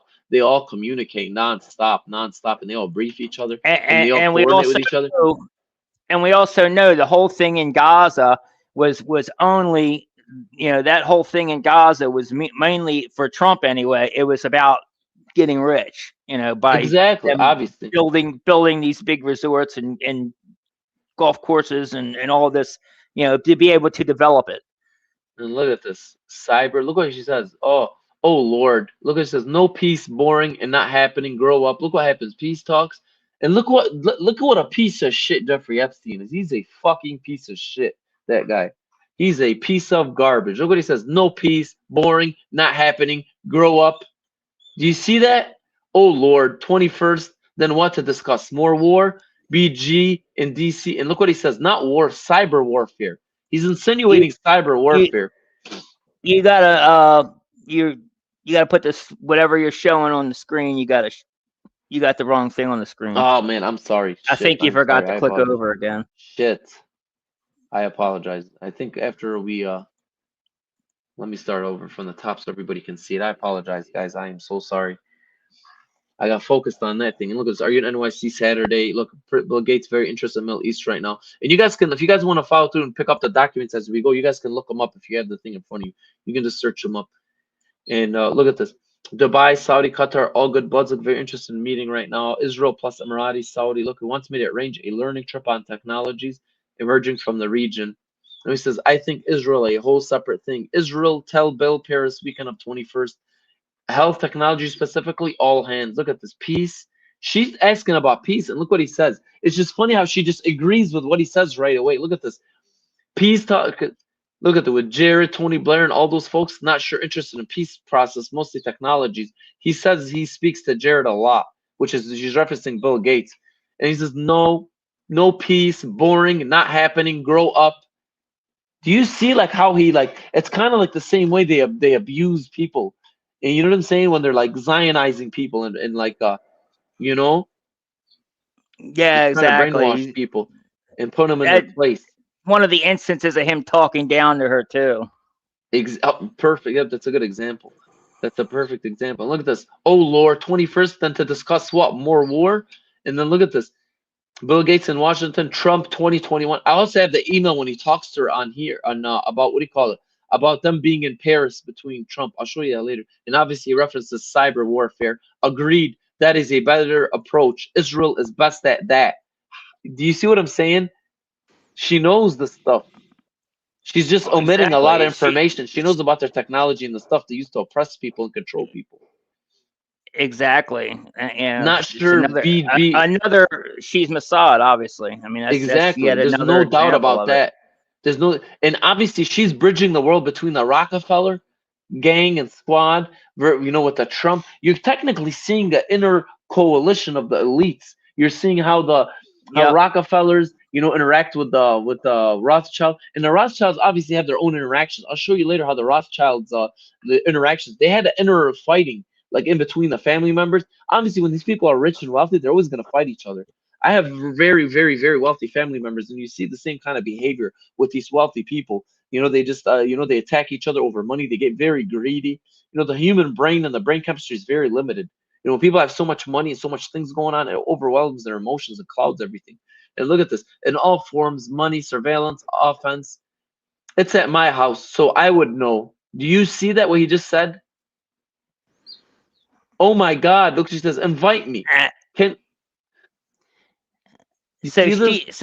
so he's saying, so hold on, so she's saying it's money surveillance, all it, and he's saying it's all at his house. Exactly. So he has a house in Okay, Tel okay. Aviv. Do you understand what I'm saying? Absolutely. He has a house in Tel Aviv, technically. Oh my God, invite me. Ken tried to invite Bill Gates depending on guest list. Larry told him he couldn't have contact with you, so we would have to manage that carefully. Do you see that? Larry You just told read him you that? can't have contact. Oh, interesting. Do you understand what I'm saying? Larry is technically Bill Gates' handler too. Are you seeing the bigger picture now? Yeah, there's definitely something at play there. You know what I'm saying? Ken tried to invite Bill Gates depending on the guest list, etc. Larry told him you couldn't have contact with you, so would have to manage that carefully. Not a problem for me. I like Bill. He gets more from me than I get from him. You should grow some balls and start to love. Or live. Look at this. Love and live both. Well, I have both few months to try to encourage him, but it's sad for me to stand there and watch Larry boss him around. Not saying Bill I knew forever ago. I have an idea. What if I bring Larry to Paris, Olive Branch, and Snuggles? Think about it. Would be hard to sell, but maybe he or someone close to Bill Gates and me could go and hold hands. No, I don't trust him. Me neither, but he's the only way to BG right now. Right, with Bill Gates technically. Then I will have no interest. Fair enough. Need to see how fair I can get in terms of sanity and reality check for BG. How are you? Jack Ma got in touch with me. Very interesting opportunity. Let's talk next week. November time frame, okay?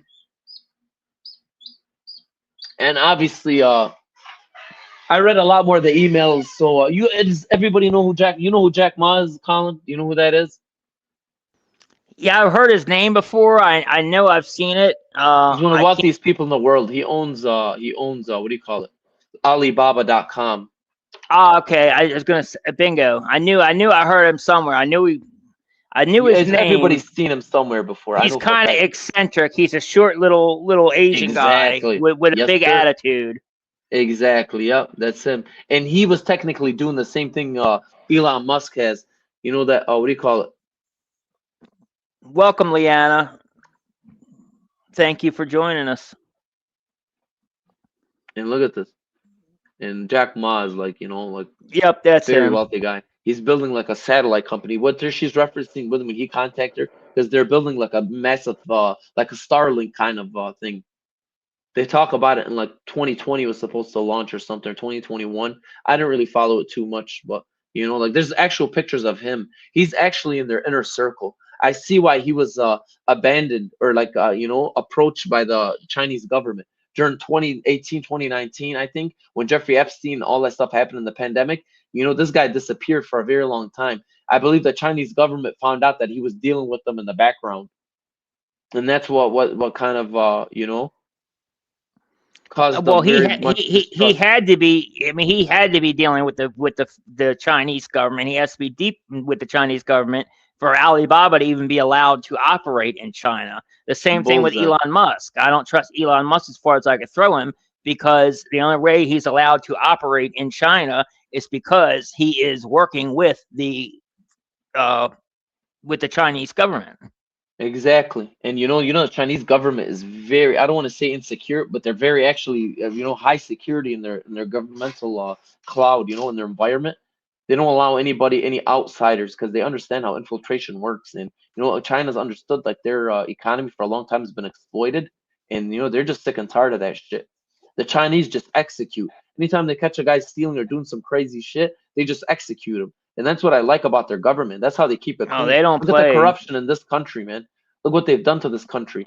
Yeah, if they would have executed Jeffrey Epstein in 2008, you think any of this shit would have happened?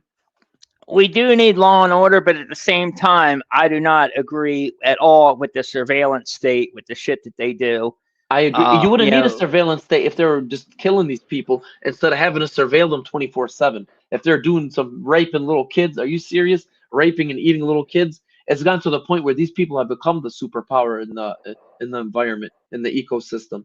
You know, we don't have any fair politicians. I mean, look at that. Ro Khanna and Thomas Massey. Those are the only guys on the forefront. You know, everybody else is snoozing. Let me pull that up for you. We're getting to the end of it. There's Exactly. probably about 2 more pictures, and we'll move on to something a lot deeper and more nefarious. All right, look at this. This is in regards to her affairs and her accusations of her being, you know what I'm saying, accused of having an affair and stuff. And look at this. And them firing somebody and the person attacked her. It says, as for DC, Jeddah, which is a place in, what do you call it? Excuse me, Jeddah is a place in Saudi Arabia and flew to Southeast Asia. True. Did you read the email I sent you? How does he know this? No idea. Yes, but Southeast Asia. Look at this. Where did you go from Jeddah? Look, Jeddah. Look, the email will help, but the reporter clearly believes the relationship occurred. We must be careful. Do you see that? We must be careful. He didn't say you be careful. He said we must be careful. Obviously, they have an interest. Both of them have a deep interest. Oh, big time. Maybe he like I follows me on said, Instagram. They're together. Exactly. They're definitely working together. They're like agents. They're obviously agents. Yep. This is no doubt at this point, Colin. I hope I've convinced the audience, you know, with the amount of overwhelming evidence that these people are just, you know, they're operating as agents. This isn't oh, my best friend, I love you. No, it's like you feel like their lives are in danger and stake between these, you know, between these exchanges. And look at this. Maybe he follows me on Instagram and Steve on Twitter. On Steve and I have Christmas vacation planned. We are leaving from Seattle, and I was supposed to be on leave. Does everybody know who Steve is? Let me break it down for you. Steve is her husband. Exactly. He's the World Bank guy, correct? No. Steve is what do you call it? Let me pull it up for you. 1 second. I'm sorry. I have to get this off real quick. Steve is her husband. He's the CEO of Microsoft. Oh, that's right. That's who she's married to. He's the one. He was the one that was CEO of Microsoft, but yet she was having an affair with him, with the guy from the World Bank, and also with Bill Gates. And Bill Gates. You want to pull this one up just to show people, give the people a slight background. You know, I like to emphasize deeply on these figures so they understand, like, you know, this isn't just some average Joe. Look at this guy. Is the American businessman, investor, software engineer. He was a president of Windows division from 2019 up until 2012.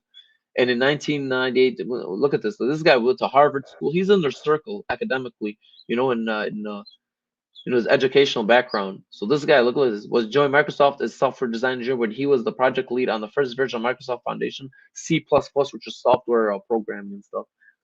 And you know, he's very well, you know, he has a very deep background. He's very well known personal life. You look at this.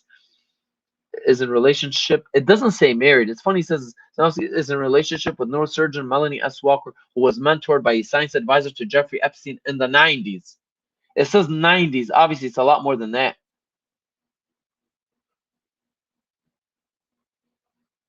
Yep, he's got a point. He's got a good point. And look at this. They reside in Seattle, Washington. In 2006, Walker joined the Bill Gates and Melinda Gates Foundation as senior program officer. Sanofsky met with Epstein several times to negotiate his exit from Microsoft. Why would he be talking to Bill Gates or to Epstein for his exit from Microsoft? You see what I'm saying? Exactly. That's very strange. A lot of strange stuff in here, man. So you know, like you see, people are now starting to understand that Epstein was actually a power player, man. He was a broker for all these powerhouses. You know, he conducted everything. So he was really a conduit for Israel and the elites, technically. So people don't put their name on stuff. They had Jeffrey Epstein handle their finances, like Les Wexner. And they obviously, we're going to get to the documents to, you know, to tie this all in a few minutes. But look at this. And Epstein had his agents out there working for him, and that's who she is. That's what she is. She's one of his agents out there doing his bidding. He obviously can't do everything himself. He has to have brains behind it. And she's technically the brains in the powerhouse behind, you know. You gotta understand, somebody might know what's going on, but he can't emphasize and quantify all the information he's digesting. And you notice that. That's why he has short sentences. He's not a very smart person either. You know, that's the thing. It's a lot of these people that you see, like Epstein, like a lot of these people that are CEOs of these big major companies, they're not smarter than you and me. they're not any more intelligent. They're just placed there by who they know or who they blow. That's what it comes down to. That's a good one, Tom.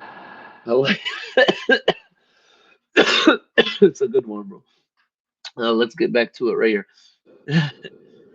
All right, look at this. Okay, me and Steve Christmas, but the Islamic development asked me to come deliver some data for a few days. So Steve left ahead of me to Asia, and I rerouted my vacation so I could do the event. Jim wasn't in Jeddah or in Asia with me, and Steve and I paid for all the personal leg, as you can see from the email. Where did you go? Cambodia. Good. To get there, it was a hard rerouting. Not a lot of flights from Jeddah. I had to overnight in Dubai and Bangkok on the way over there. I ate lunch in Dubai, drove to Oman, and for the evening during my layover, cruised around the airport, and the same for Bangkok. We personally paid for whatever wasn't Saudi. Why is this trip a focus? It was a month after Ano Ruel was fired. See, she had like a dispute with somebody that was fired. He started harassing me. What is he alleging?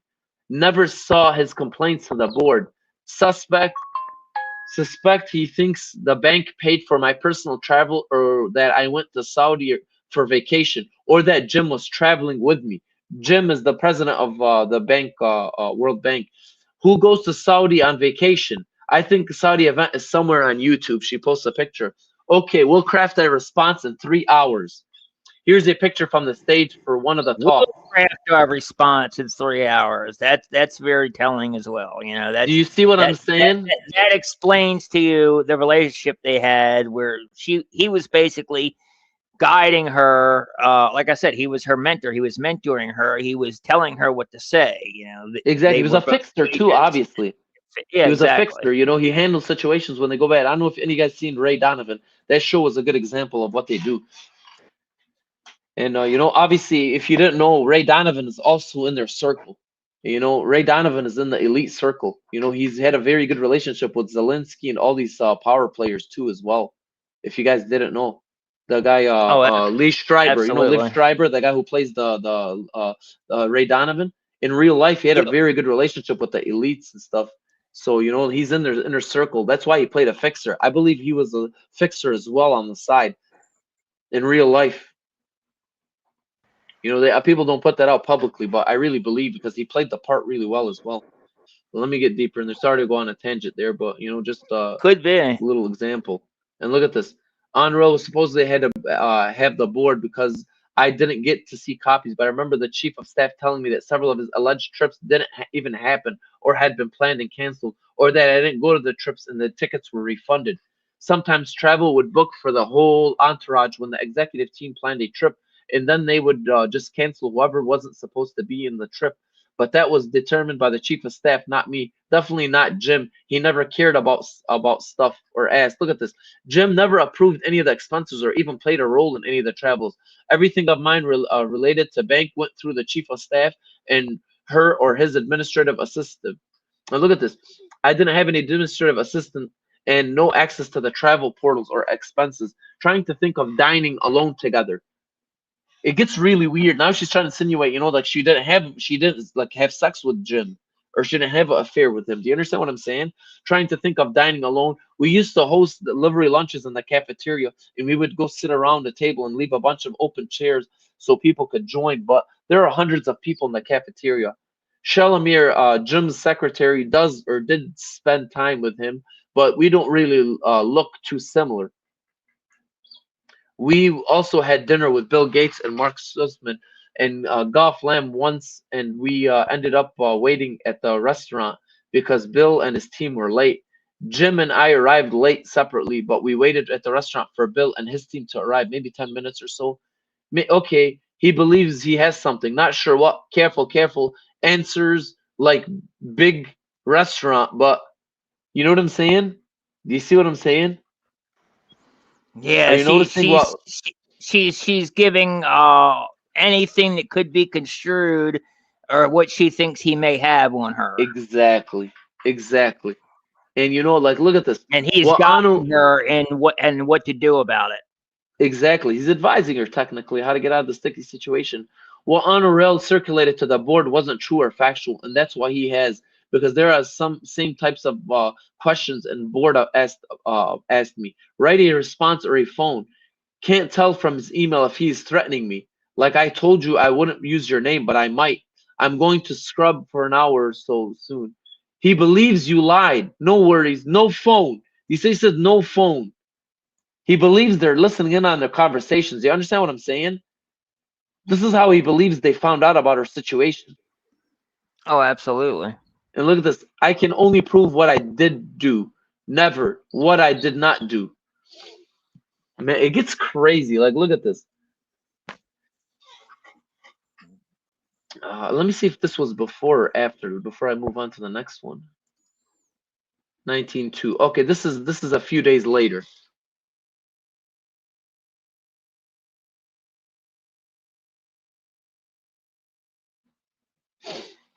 Right here, look at this. And like what? Look, you see the other one, how it showed you MW. Now look at this. Now it's redacted completely here. Look at this. Exactly.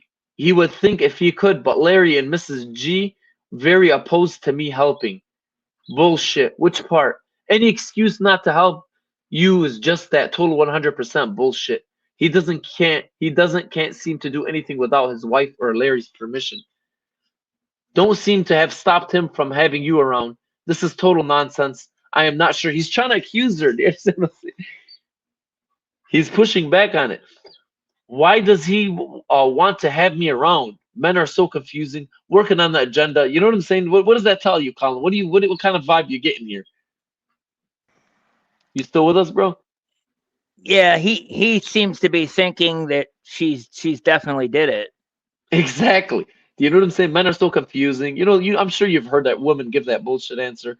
You know what I'm saying? Oh, working on the agenda for the conversation next week. All science.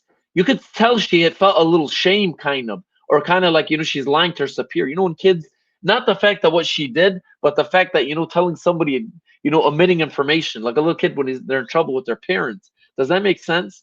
Do you sense that? Am I the only one getting that vibe, or do you sense that, Colin? Do you feel that?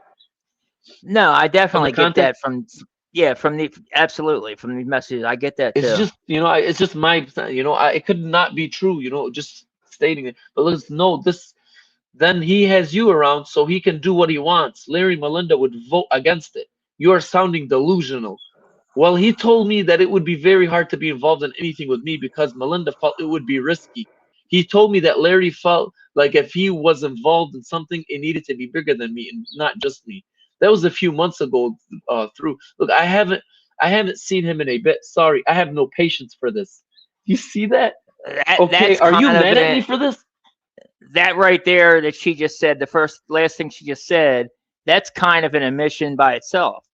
Exactly. I don't know, man. I wouldn't say it was an admission, but you know what I'm saying? I'll leave it for the readers for the viewers to make this. You know, I'm sure everybody's been in or seen these kind of situations somewhere. Looks okay. Are you mad at me for this, or should I not talk to him anymore? Not sure what to do. Do you see that? I'm never mad at you. I do not understand your stories. When you tell a reporter we didn't have dinner alone, but he gets a report that of course you did. People saw it. It puts you in jeopardy. I'm frustrated that your stories change and that you are in danger. You asked me to help and I text you to please stop talking, but you continue and say we rarely travel together. No reason to do it. I told you we didn't have dinner alone. People may have seen us waiting to have dinner with Bill, or that you may have seen walking into a restaurant where we had team dinner, but no one can say we had dinner alone. That just isn't true. He asked me why we travel together, and I said we rarely travel together, and it's not together, it's work. We have been to the same cities, meetings. Yes, I worked with a bank. Like, bro, this is insane. This stuff is just like insane. Look at this. The reporter has all the things that Ano sent and the board investigated. So no matter what the reporter had on that. If you and blank are sitting at the table, obviously it's Jim. If you and Jim are sitting at the table, only the two of you at a restaurant, and there are other people in the restaurant, you had dinner alone, this is silly. And no, he never asked you about travel, not once. You brought it up, not him. Do you see, like, she's an amateur at this stuff? Obviously a brain surgeon been put in these precarious situations. you understand what I'm saying? You're also seeing now in the degree how women are vulnerable. And if they're not vulnerable in the you know what I'm saying, in very precarious situations, Well, it's the pressure and the no, context. the thing is, she has to be told what to do. She has to be directed. She's not capable of thinking for herself. Same thing with Erica. She has to be told what to do. She's been malleable. They've been they've been conditioned to be that Correct. way. That's how they easily follow directions. That's how they easily or do what they're told. Is because they're conditioned to be like that. They're made to not think for themselves. They don't want them to think Exactly. for themselves. That's a valid point, bro. My camera and stuff is going nuts. I've never seen, I think somebody's like hacking my camera. I've never had this kind of stuff My ever shit happen to me is in a going live. wild too. My screen has just flashed 3 times and froze up while we're doing this live stream, and I've never Bro, it's never done that before. listen, I guys, seriously think they're fucking with our shit. if you guys see a massive airstrike happen in my house and my camera just goes out, bro, you guys know what happened. I You think guys will they're carry trying on to the shut us story. down. Hey, this is wild. Like I'm telling you, like the information, and they do not want you to know who this person is. They don't want you to know what any of these guys. They have Jeffrey Epstein's name blacked out. Like seriously. Let's go a little further. Look at this. This is nonsense. Look at the conversation. We're gonna wrap it up in a few minutes, and I'm gonna go on to some more receipts for you. I'm gonna show you guys the exact contract between the Rothschild and Jeffrey Epstein to his company that was signed in the what do you call it, into the Virgin Islands. And also, we'll get deeper into that. Let me just wrap it up here. I don't wanna throw too many curveballs at you guys. Look at this. I think they partially do this with their answers, not their questions. It was technically going through the whole thing, the whole debacle.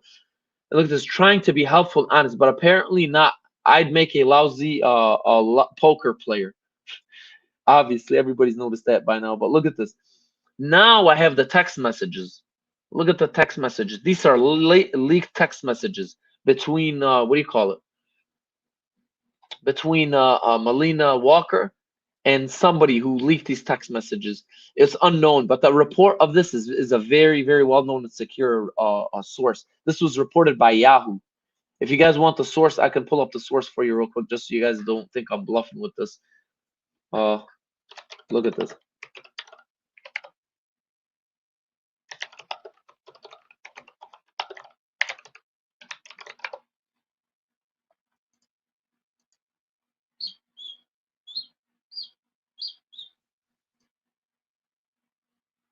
Where is it?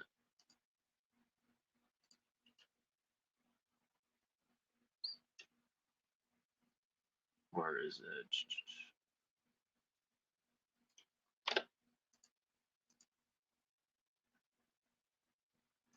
Where the hell is it, man? I'm sorry, 1 second. It's all good. Well, actually it wasn't the same thing, but I found these on Reddit. You know, and they were circulated everywhere. These messages technically circulated everywhere. Yeah, that's fine. We don't gotta show the source. It's okay. They can But they can go look for the source if they want. It's legit. I can tell you it's legit though. Obviously, look at this. Man, why is it doing this? I'm gonna share the screen because it's a few different pictures. Let me pull it up.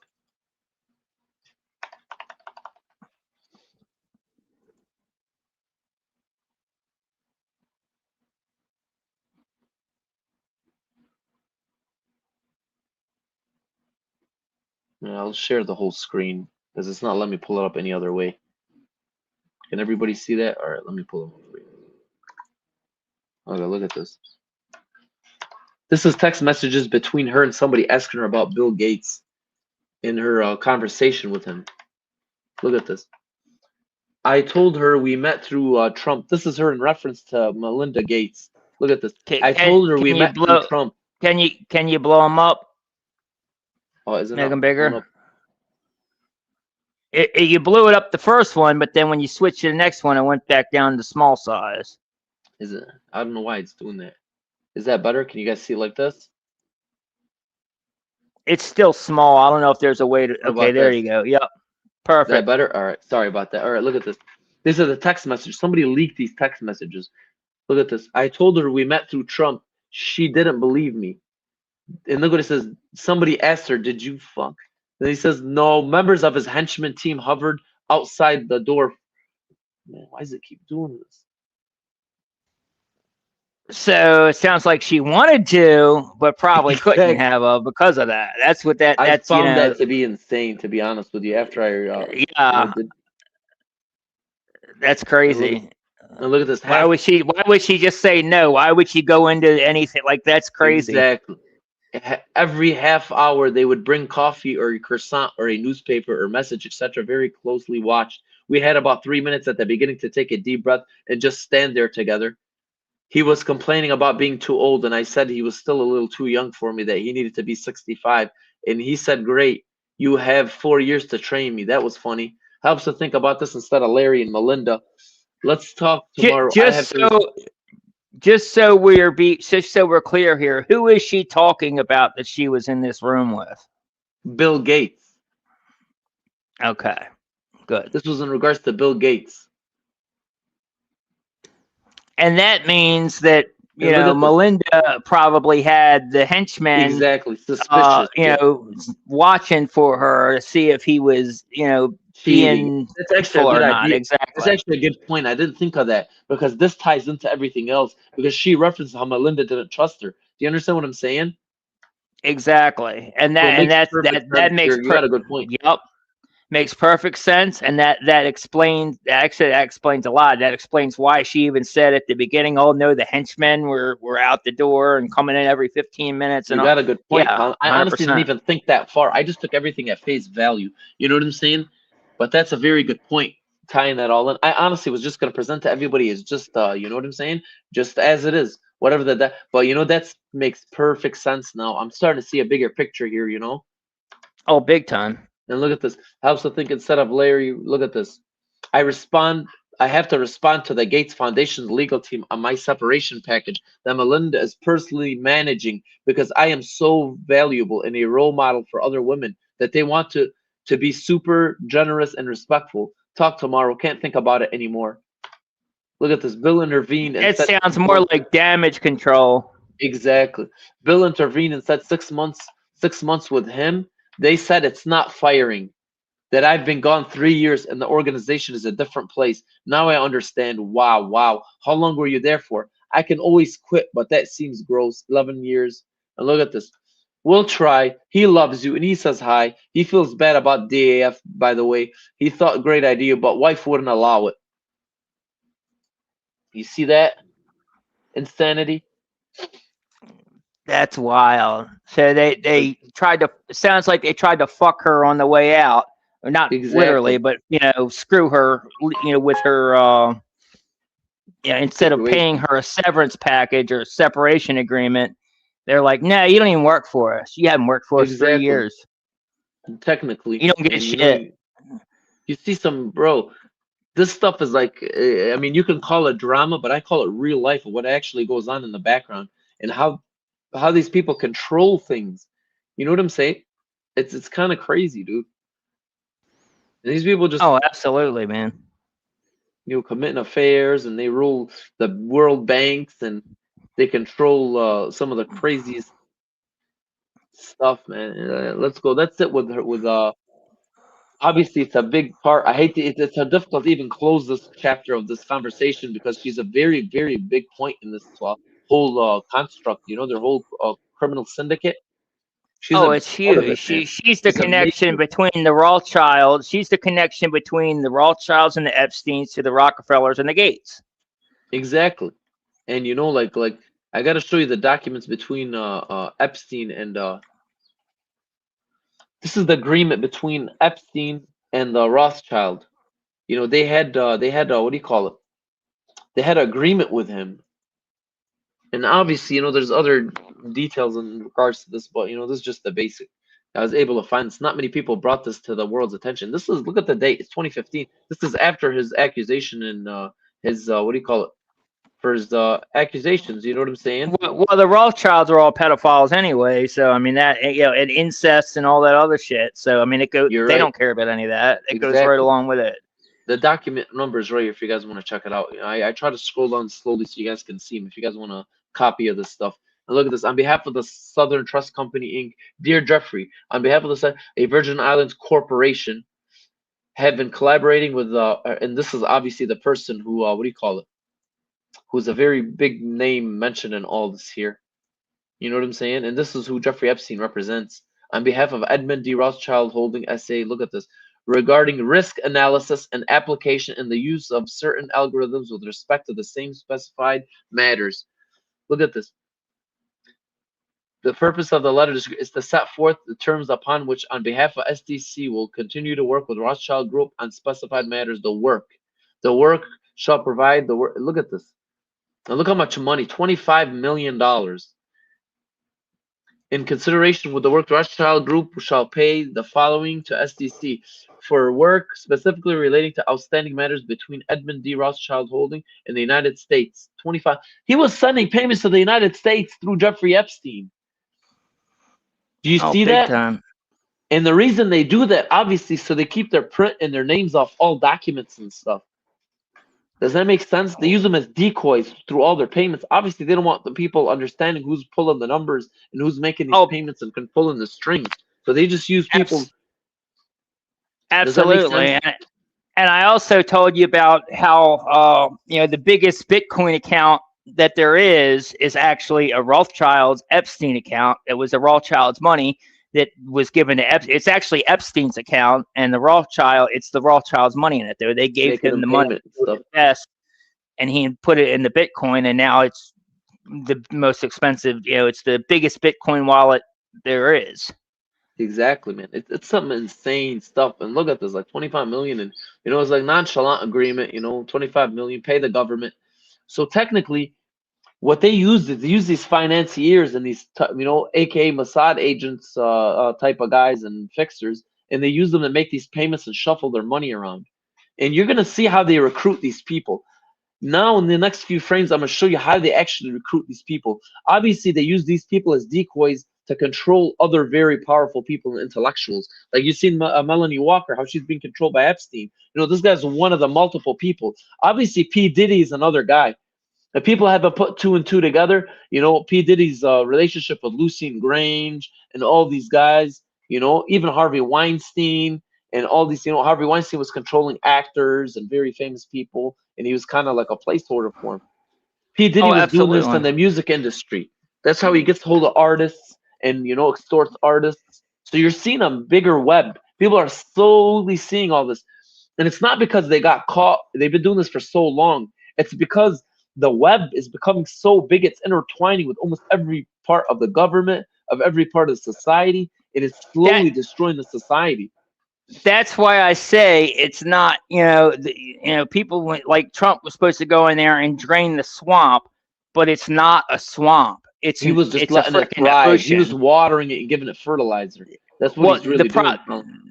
The problem is that it's an ocean. You can't drain an ocean. You're right. You're right. It's all the ecosystem.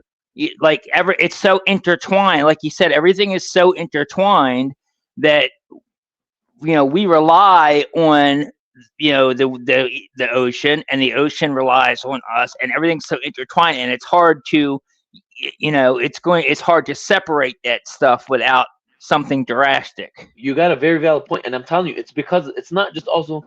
It's a good point how you said that. It's a very good analogy. And technically, we have no manufacturing here in America.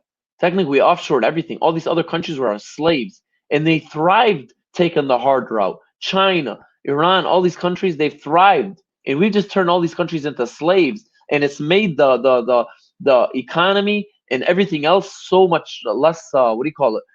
How do I put this in words? Like it's so it's like bottlenecking. Technically, they took out all the manufacturing jobs. They took out everything out, and the economy is just stupefied. What was this? I don't know if you covered, Melissa. Yeah, we just got done. So if you want to rewind, that was the whole first section we covered. Exactly, and that's a perfect term. Diversification. It's everything is so limited. You understand what I'm saying? Everything is tech, AI. There's no real manufacturing. There's no real diversification in the type of selectivity of what do you call it? Like financing and like different kind of industries. So what's happening? You know, everything is technically intertwined. You got P. Diddy here controlling all the music and athletes. You got this guy in the NBA controlling that for Israel. It's just, it's, you know, there's nowhere they can go now, man. You know what I'm saying? It's like a rat in a maze. And with P. Diddy, you know, that was all well and good until he spucked back and he stopped, you know, complying. He started going against them. And then next thing you know, they hit him with $1 million charges to try to throw him in jail. Exactly. What happens is their evil deeds, the pedophile and stuff, like you can't keep raping people without people make it, you know what I'm saying, catching people. You can't sit here and rape people without people noticing. Do you understand what I'm saying? Well, no, but they were covering all that up. They had no problem covering it all up until he was not going with the program anymore. As soon as he cost them a lot of money, I forget what deal it was, but there was a specific deal that he did that he went against them on. That was the point that it switched and like, oh, okay, and that's when they went after him. Exactly. And you know, P. Diddy was on the board with the Twitter owners. You know that, right? P. Diddy has a massive share in Twitter. He owns a massive share in it. No, I didn't know that. He owns a massive share in Twitter. Google it, look it up. He's a very big shareholder. So he's the elite. He's up there. Let me show you. This is a perfect example of how they actually control pedos. And look at this. Let me pull this up for you. This is crazy. This was an actual witness that was involved in you know what I'm saying? Like, and this is how they recruit them. Believe it or not, this was my theory on Tyler Robinson and what actually happened. You know, the way they recruited him, he was either a CIA asset or one of these guys, pedos. Because this is how they recruit them. He was a CIA. He 100% was a CIA asset. He was MK Ultra. Well, it's not even that. I mean, I have other proof. Yeah, I got you. You know what I'm saying? Yeah. Like, it's not hard to tell, man. These guys are very weird guys. Like, you know. And look at this. He was a honeypot himself, actually, for wealthy, rich white dudes. Who was? Tyler Robinson. Tyler Robinson. Yeah, Tyler Robinson and his furry friend. Yeah, they were honeypots for gay male, you know, rich white dudes. I didn't think of that. Through the gay club, the Birds and the Buzzards. These guys were the Birds, and they were going after the Buzzards, which are the older guys. And that honestly, I think that George Zinn, I believe that is how they got George Zinn to claim that he did it. Oh my God, you're right. That's a very valid point. Oh my God. Buzzards and bees. Yeah, that's right. Buzzards and bees, not birds and buzzards. Buzzards and bees. Man, correct. That's crazy. I didn't even look too far into those guys, man. But that's crazy. I got to look a little further when I get some time. Let me dive into this. Look at this. Look at this. Blank submitted to online tips and via tips to self-report himself. Look at this. Being coerced into blanking a child by older man. Not being sent as a mandatory reporting due to no identification of victim provided, no date, time, or location or past occurrence. Lear alleged, look at this. Lear alleged he was blanked as a kid in the past and admits to having blanked a child himself. And look at this. The conditions that led to the recruitment to his parties. Information regarding criminal syndicates and some of the participants that also attended these events. It's funny you're mentioning this because this falls right in that category. Do you understand what I'm saying, Colin? And look at this. I also wish to discuss memory loss as it pertains to trauma, particularly sexual trauma, as I believe my story will be useful in future investigations. Reported agency, Central Intelligence Agency. Do you see this? Big time. Additional, look at this. Bro, this is insane. All this stuff is just crazy. And it falls exactly in the category we're talking. Look at this. Violation question. Please provide details about the specific location where the victim is being held. No specific location. How do you know the victim? I don't. Who has control of the victim's identification? Travels the victim. Look what it says. Trafficker information. First, Jeffrey. Do you see that? Do you see this? Yeah. Some crazy stuff, man. And look at this. Additionally, I have recently experienced sexual trauma myself, having been raped multiple times in the year prior, but in compromising situations by law enforcement. Have you seen this? That happens all the time, so that doesn't surprise me at all. DC's intelligence agencies, and others after reporting myself to the FBI after being coerced into blanking a child by an older man and made aware that I was a victim of child, as well as being targeted by criminal syndicate.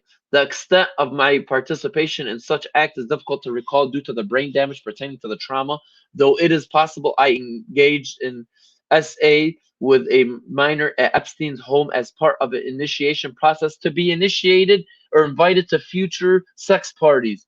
I have blocked out many of these events until recently, which I remain reminded of by entities that have hacked my computer in June 20.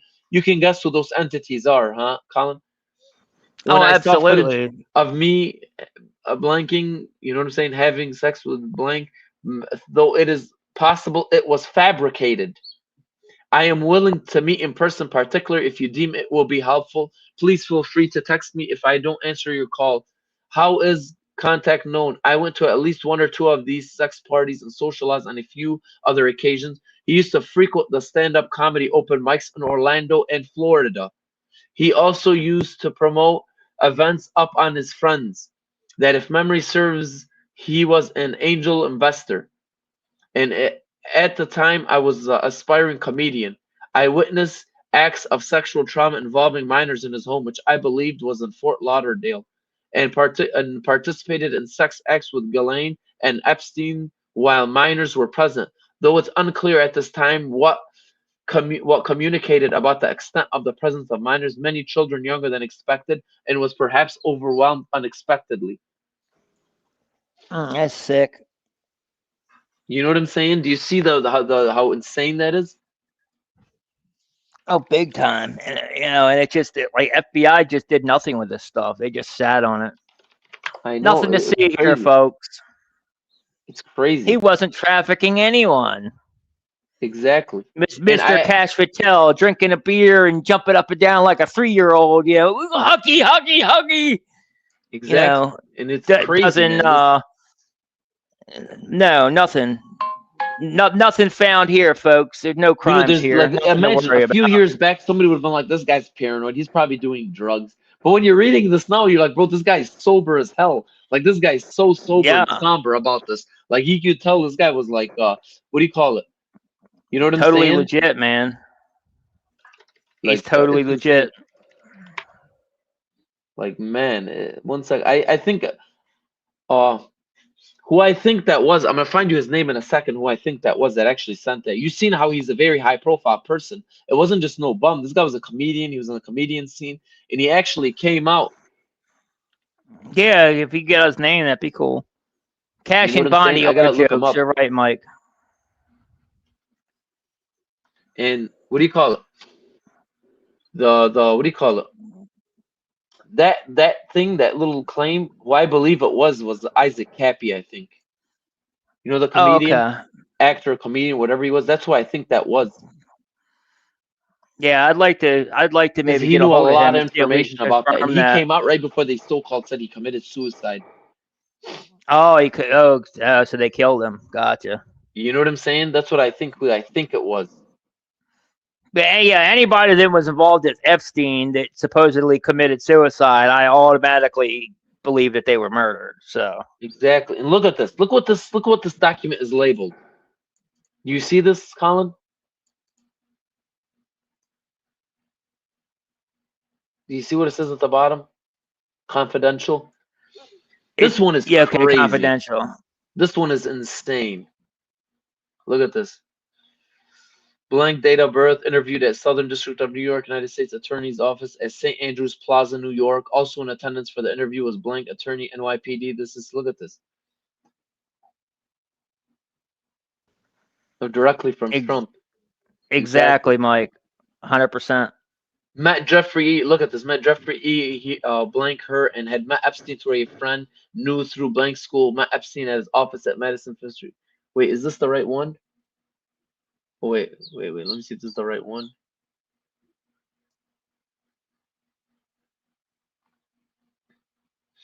Let me see. This isn't the right one.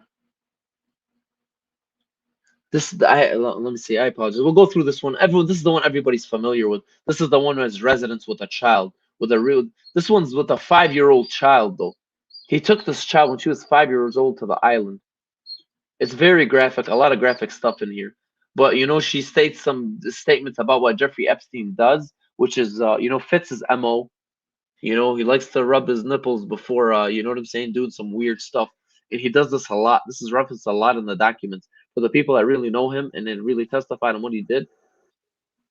I don't know. Do you think I should go through all this, Colin, or just whatever you think. Like I said, you know, we cover the most important stuff. So you know, this is regular stuff. Our other Everybody thing, knows. yeah, our other thing is to try to cover stuff that hadn't been, the other people aren't talking about yet. Exactly. So. Let me see if this is it. I want to see if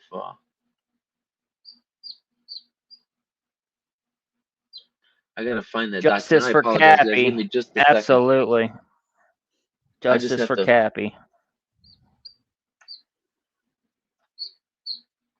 And I just have so many documents. It's crazy, man. Like I have way too many documents here. Where is it? You're good. Speaking of buzzards and bees, though, I mean, that's weird how the bees things keeps coming up, though, isn't it? You know, Candace had a dream about the bees, you know, and that just keeps being a recurring theme and everything. It is, man. Like this stuff is just insane. And most of the stuff you hear about in the news and stuff that's happened pops up in these files, which shows you its relevance over time. You know what I'm saying? Let me just find it's all been created. It's all been manufactured, man. Everything going on now has been planned for a long time. Although not, you know, I'll put it this way. Some of, like, obviously they didn't think that they were going to get as much pushback as they are on a lot of things. Yeah, I agree. I completely agree. I gotta find this one. This one is one of the craziest ones because this one is a regular occurrence. Speaking of, go ahead. Speaking of Kash Patel, I saw a clip this morning I was watching where Thomas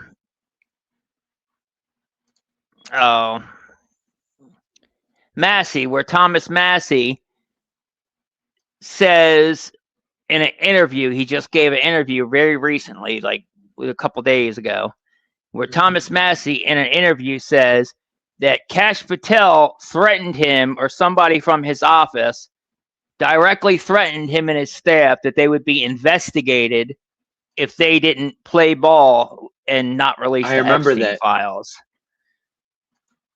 I remember hearing about that somewhere. Yeah, they tried to blackmail him and pretty much and say, you know, we're going to investigate you for fraud if you don't drop trying to push these Epstein files.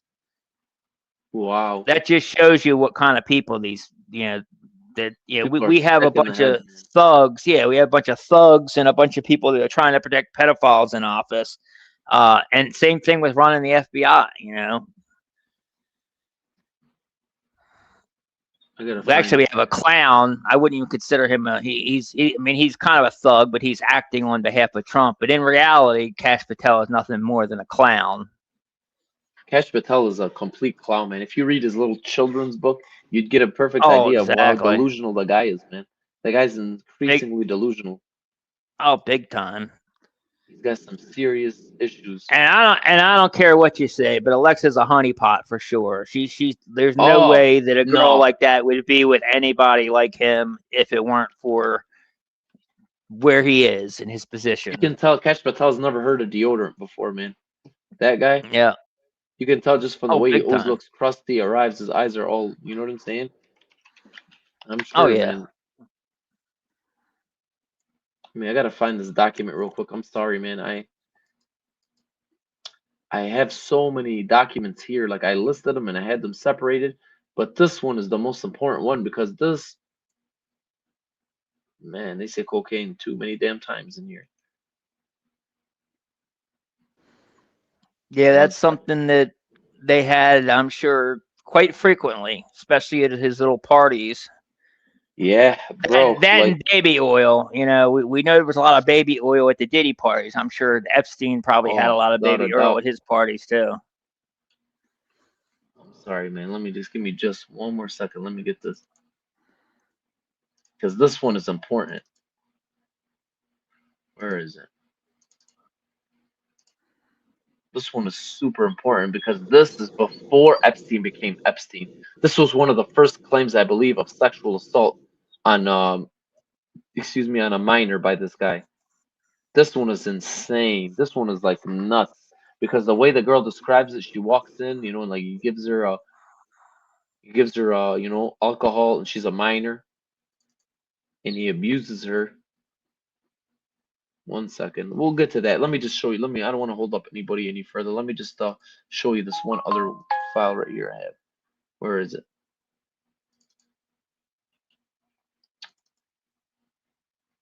All right, right here. This is a case where he doesn't grape this lady. In this case, this particular case, he doesn't grape this lady. Let me pull this up. This is how you know, like he knows his limits too. He understands when his victims were vulnerable too. Like, look at this. National threat. Blank stated she was modeling in New York between 2000 and 2006, which is how she met Epstein. She was scouted out and remembers being told to contact Epstein's office. Said it seemed very professional. Stated a limo picked her up and took her to Epstein's mansion. Epstein asked for a massage, but she declined. Stated Epstein then called Trump and then had a conversation with him while he was on massage table. Epstein told her he managed managed Trump's, Bill Gates, and Victoria's Secret's money. However, Blank does not know if this is true. Blank stated he gave her $200 even though she did not give him a massage or any SI. You know what I'm saying? With Epstein. So she's claiming that he managed Trump's money as well, huh? Exactly. So he's boasting, obviously. He's trying to gas her up. Yeah. So he understands, you know what I'm saying? This is some good merchandise. It's not no, like, you know what I'm saying, minor. Anybody you can just, you know what I'm saying? Try to assault. So he has a feeling of how some of these people, you know what I'm saying, who are vulnerable. You understand what I'm saying? He understands their Yeah, psychology we when a get it. woman's vulnerable. And he said, I just like being generous. That's what he tells her. Stated she kept in contact with him after that. And every time she met with him, he gave her money. Never had sexual intercourse with Epstein. They That only had tea and discussed politics. Yeah, that's because he was using her. He was, greasing her, to eventually be able to use her, one way or Exactly. the He's other. smart. I'm telling you, he's very. See, this is what you would describe what do you call it? Opportunist That's predator. grooming, absolutely. And look, That's stated they grooming attended after behavior. party, which is met with Trump and Melania. Look at this. They attended. Epstein asked if she would wanted to be a mother of his children. Stated he did not want a relationship with her, but wanted it to be a business deal. Epstein would get her a nannies and mansion in Beverly Hills. Said no to the proposition and asked him why he would ask her that. Said Epstein told her it was because of her genetics. He did not do drugs and because he liked her personality. Blank said she knows aggressive behavior. Epstein is not that type of person. Stated all the times they spent together, he was such a gentleman and was never aggressive. Said Epstein told her he just wants to help women. Said there was a time where she met a young girl about 19 years old from Brazil at Epstein's house. Asked Epstein why she was there, and he told her it was parental consent. Said it did not seem she was there for Yeah, he just wants to help women. That's crazy. exactly. What a You crock see of how shit. manipulative this guy is? This guy's very manipulative. You can tell. Oh, big time. He's a huge, that's what con men are. He's definitely a Exactly. con man. He also said she asked Epstein why he liked younger girls, and he told her he was petrified of germs and older women have germs. This would be kind of something that, what do you call it? You know, a psychopath of his caliber would be alarmed about. Excuse me. Absolutely. Absolutely. And there's some crazy stuff. I think this is the other one. Yep, this is it. Wait, no, this is the school one. Where is it? This is the one, man. This is stuff other people know about. I can't find the document. I have to look for it somewhere with that other doc. I thought I could have sworn I had it prepared somewhere, man. Let me just give it one last look. before we go into one other topic, or I think we should just save the other elites. There's a lot of congressmen and stuff that he talks to and he meets, and most of them are just, it's not known. Nobody knows them. Let me show you the first one right here. This is one that nobody knows online. I actually did some research on this and found out who it was at the time. Look at this. Where is it?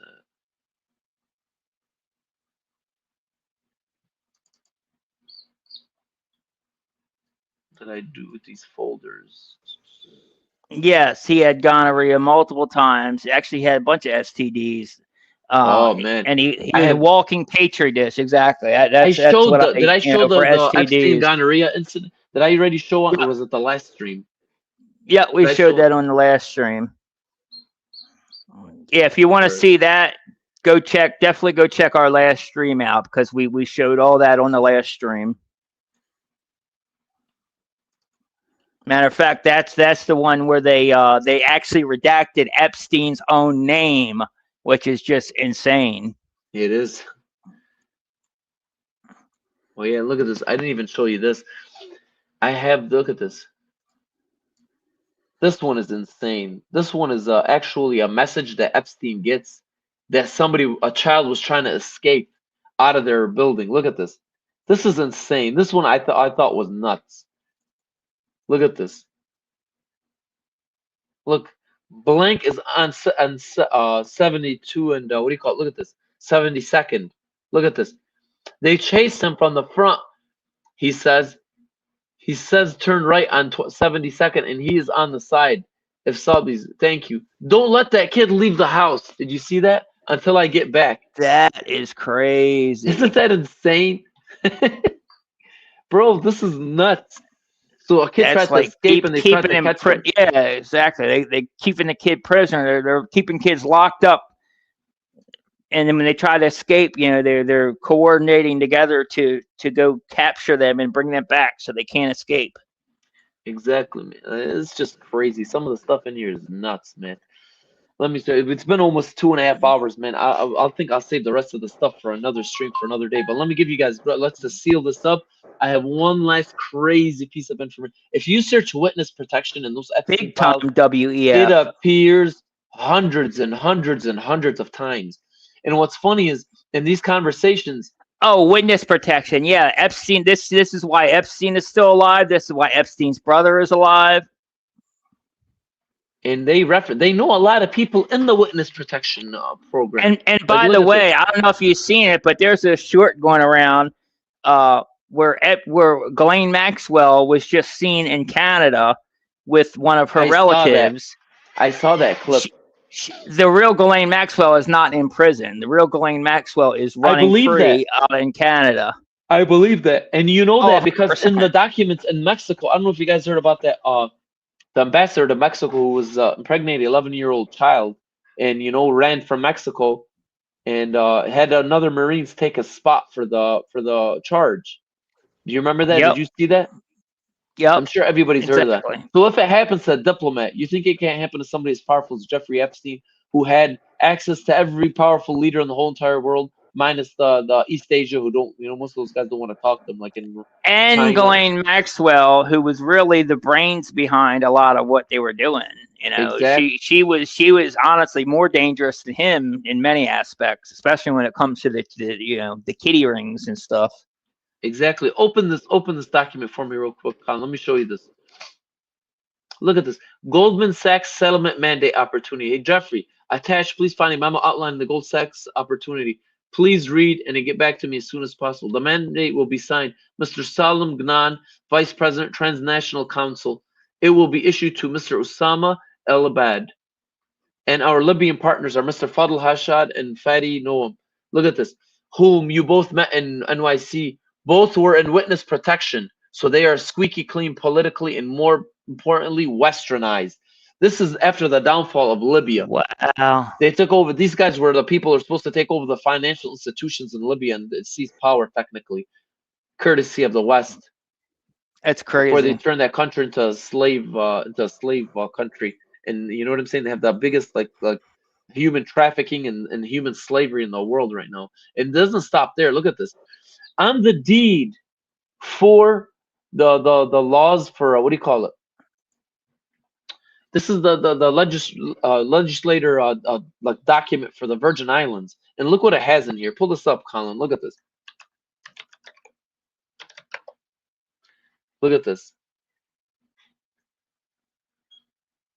Shall allow for community notification systems to send electronic notifications via email to a website user who registers to receive notifications when a sex offender registers and an address near the address of the website user.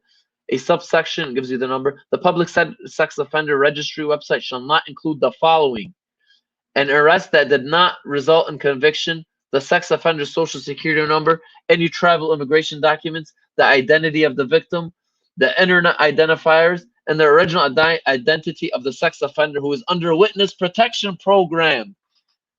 Isn't that insane? Big time. And why are we even allowing sex offenders into the witness protection program to begin with? Exactly. But wait, there's more. Look at this.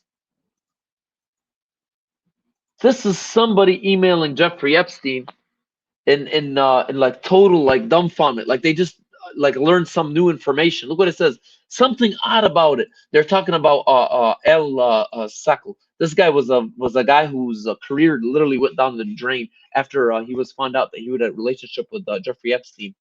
They claim he committed suicide and stuff, but there's no information confirming it. There was no funeral, no obituary. Like I said, any supposed suicide, I believe, is actually a murder, or if they're still alive. You know, if it's somebody important, then they may still actually be alive and be in witness protection. And look at this. The illusionist Elsa has left the country, Tevin. Something odd about it and no other obituary. Looks like witness protection program.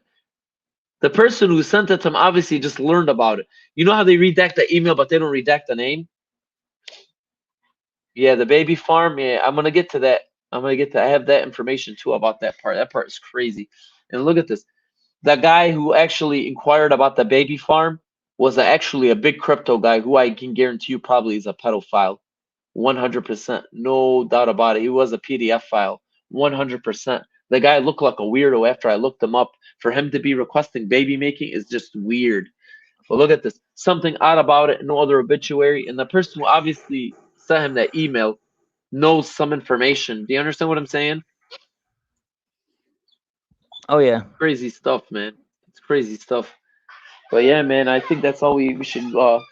I do have actually one last email about this. This is right before Jeffrey Epstein died. Look at this email. This email is kind of crazy. I was baffled by it. This wasn't actually an email. This was a conversation via Skype. Look at this. And we'll close it after this one. We'll have to save the rest of this information for another time. I hope this stream was very informative. We went into some deep analysis on some stuff, but let's do this last thing. Oh yeah, big time. Look at this one. Good morning, Jeffrey. We are communicating your offer on the first floor at 22nd Avenue, Foch. Look at this today to the owners, and we'll come back to you as soon as we have feedback. Regards, David Canis. Look at this. Thanks. Feel free to show me best properties. Look at the date on this. 2019. Look at this. Wow. Look at this. Would you be interested in one? Look at this. Would you be interested in one of the most outstanding properties in the world? Cafe Villa. Look at this.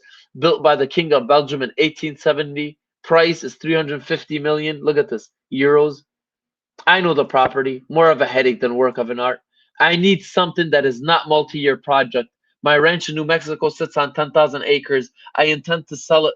Best house in America. Find something in Europe I can move within 9 months. What would you be interested in down there? Historic, modern, minimalist, first line to the sea, close to the coast? I prefer to do a little work as possible, as both permits and workers a nightmare in France. 30, 70 sea close, but not window. As you know, I live on 2 islands in the Caribbean. Housing needs to sink. Look at this. I turned down 75 million from my ranch. I would also be willing to do a swap as advantageous for tax purposes. You can go and Google Earth Zorro Ranch. What do you think about this, Colin? Interesting. Yeah, very interesting. It seems like he was trying to liquidate assets here. This was a few months before he died. Exactly. I'll leave the rest for everybody else. Hopefully, we'll cover some more some other time, man. I hope it was very Yeah, informative. I appreciate you bringing me on here, Colin. Thank you so much, my man. I appreciate it. absolutely. And we'll definitely do this again. Me and Ellie will keep doing these streams. We'll keep going through the documents as he finds things. For sure. We'll try to keep the streams around 2 hours, 3 hours max, just so we don't get too into weeds, and because the longer it is, the less people watch. So Exactly. we'll try to keep them fairly short and just to the point, like we've been doing, and that's pretty much it. All right. Make sure you go. Like I said, once again, go follow him if you're not already following him on X at Ali Zarik. Goes by Zarik Meister. There's his X. You can see it right there. And yeah, man, good show. Appreciate you. I appreciate having you. Appreciate the information. Likewise, We got my some friend. wild stuff. This is definitely bombshell stuff that's going to blow things wide open. So share this stream. Share it out to everybody you know. Retweet it. People need to start covering this. Start telling the other larger creators like James Lee. Get him to cover it. Ryan Maddow. Get them to cover it. People need to start talking about this stuff. This is important. All right. Appreciate you guys. Appreciate you calling, man. We'll see you guys later, huh? You guys have a wonderful evening, bro. You too. Love you all. Appreciate you all. See you on the next one. Thanks for watching.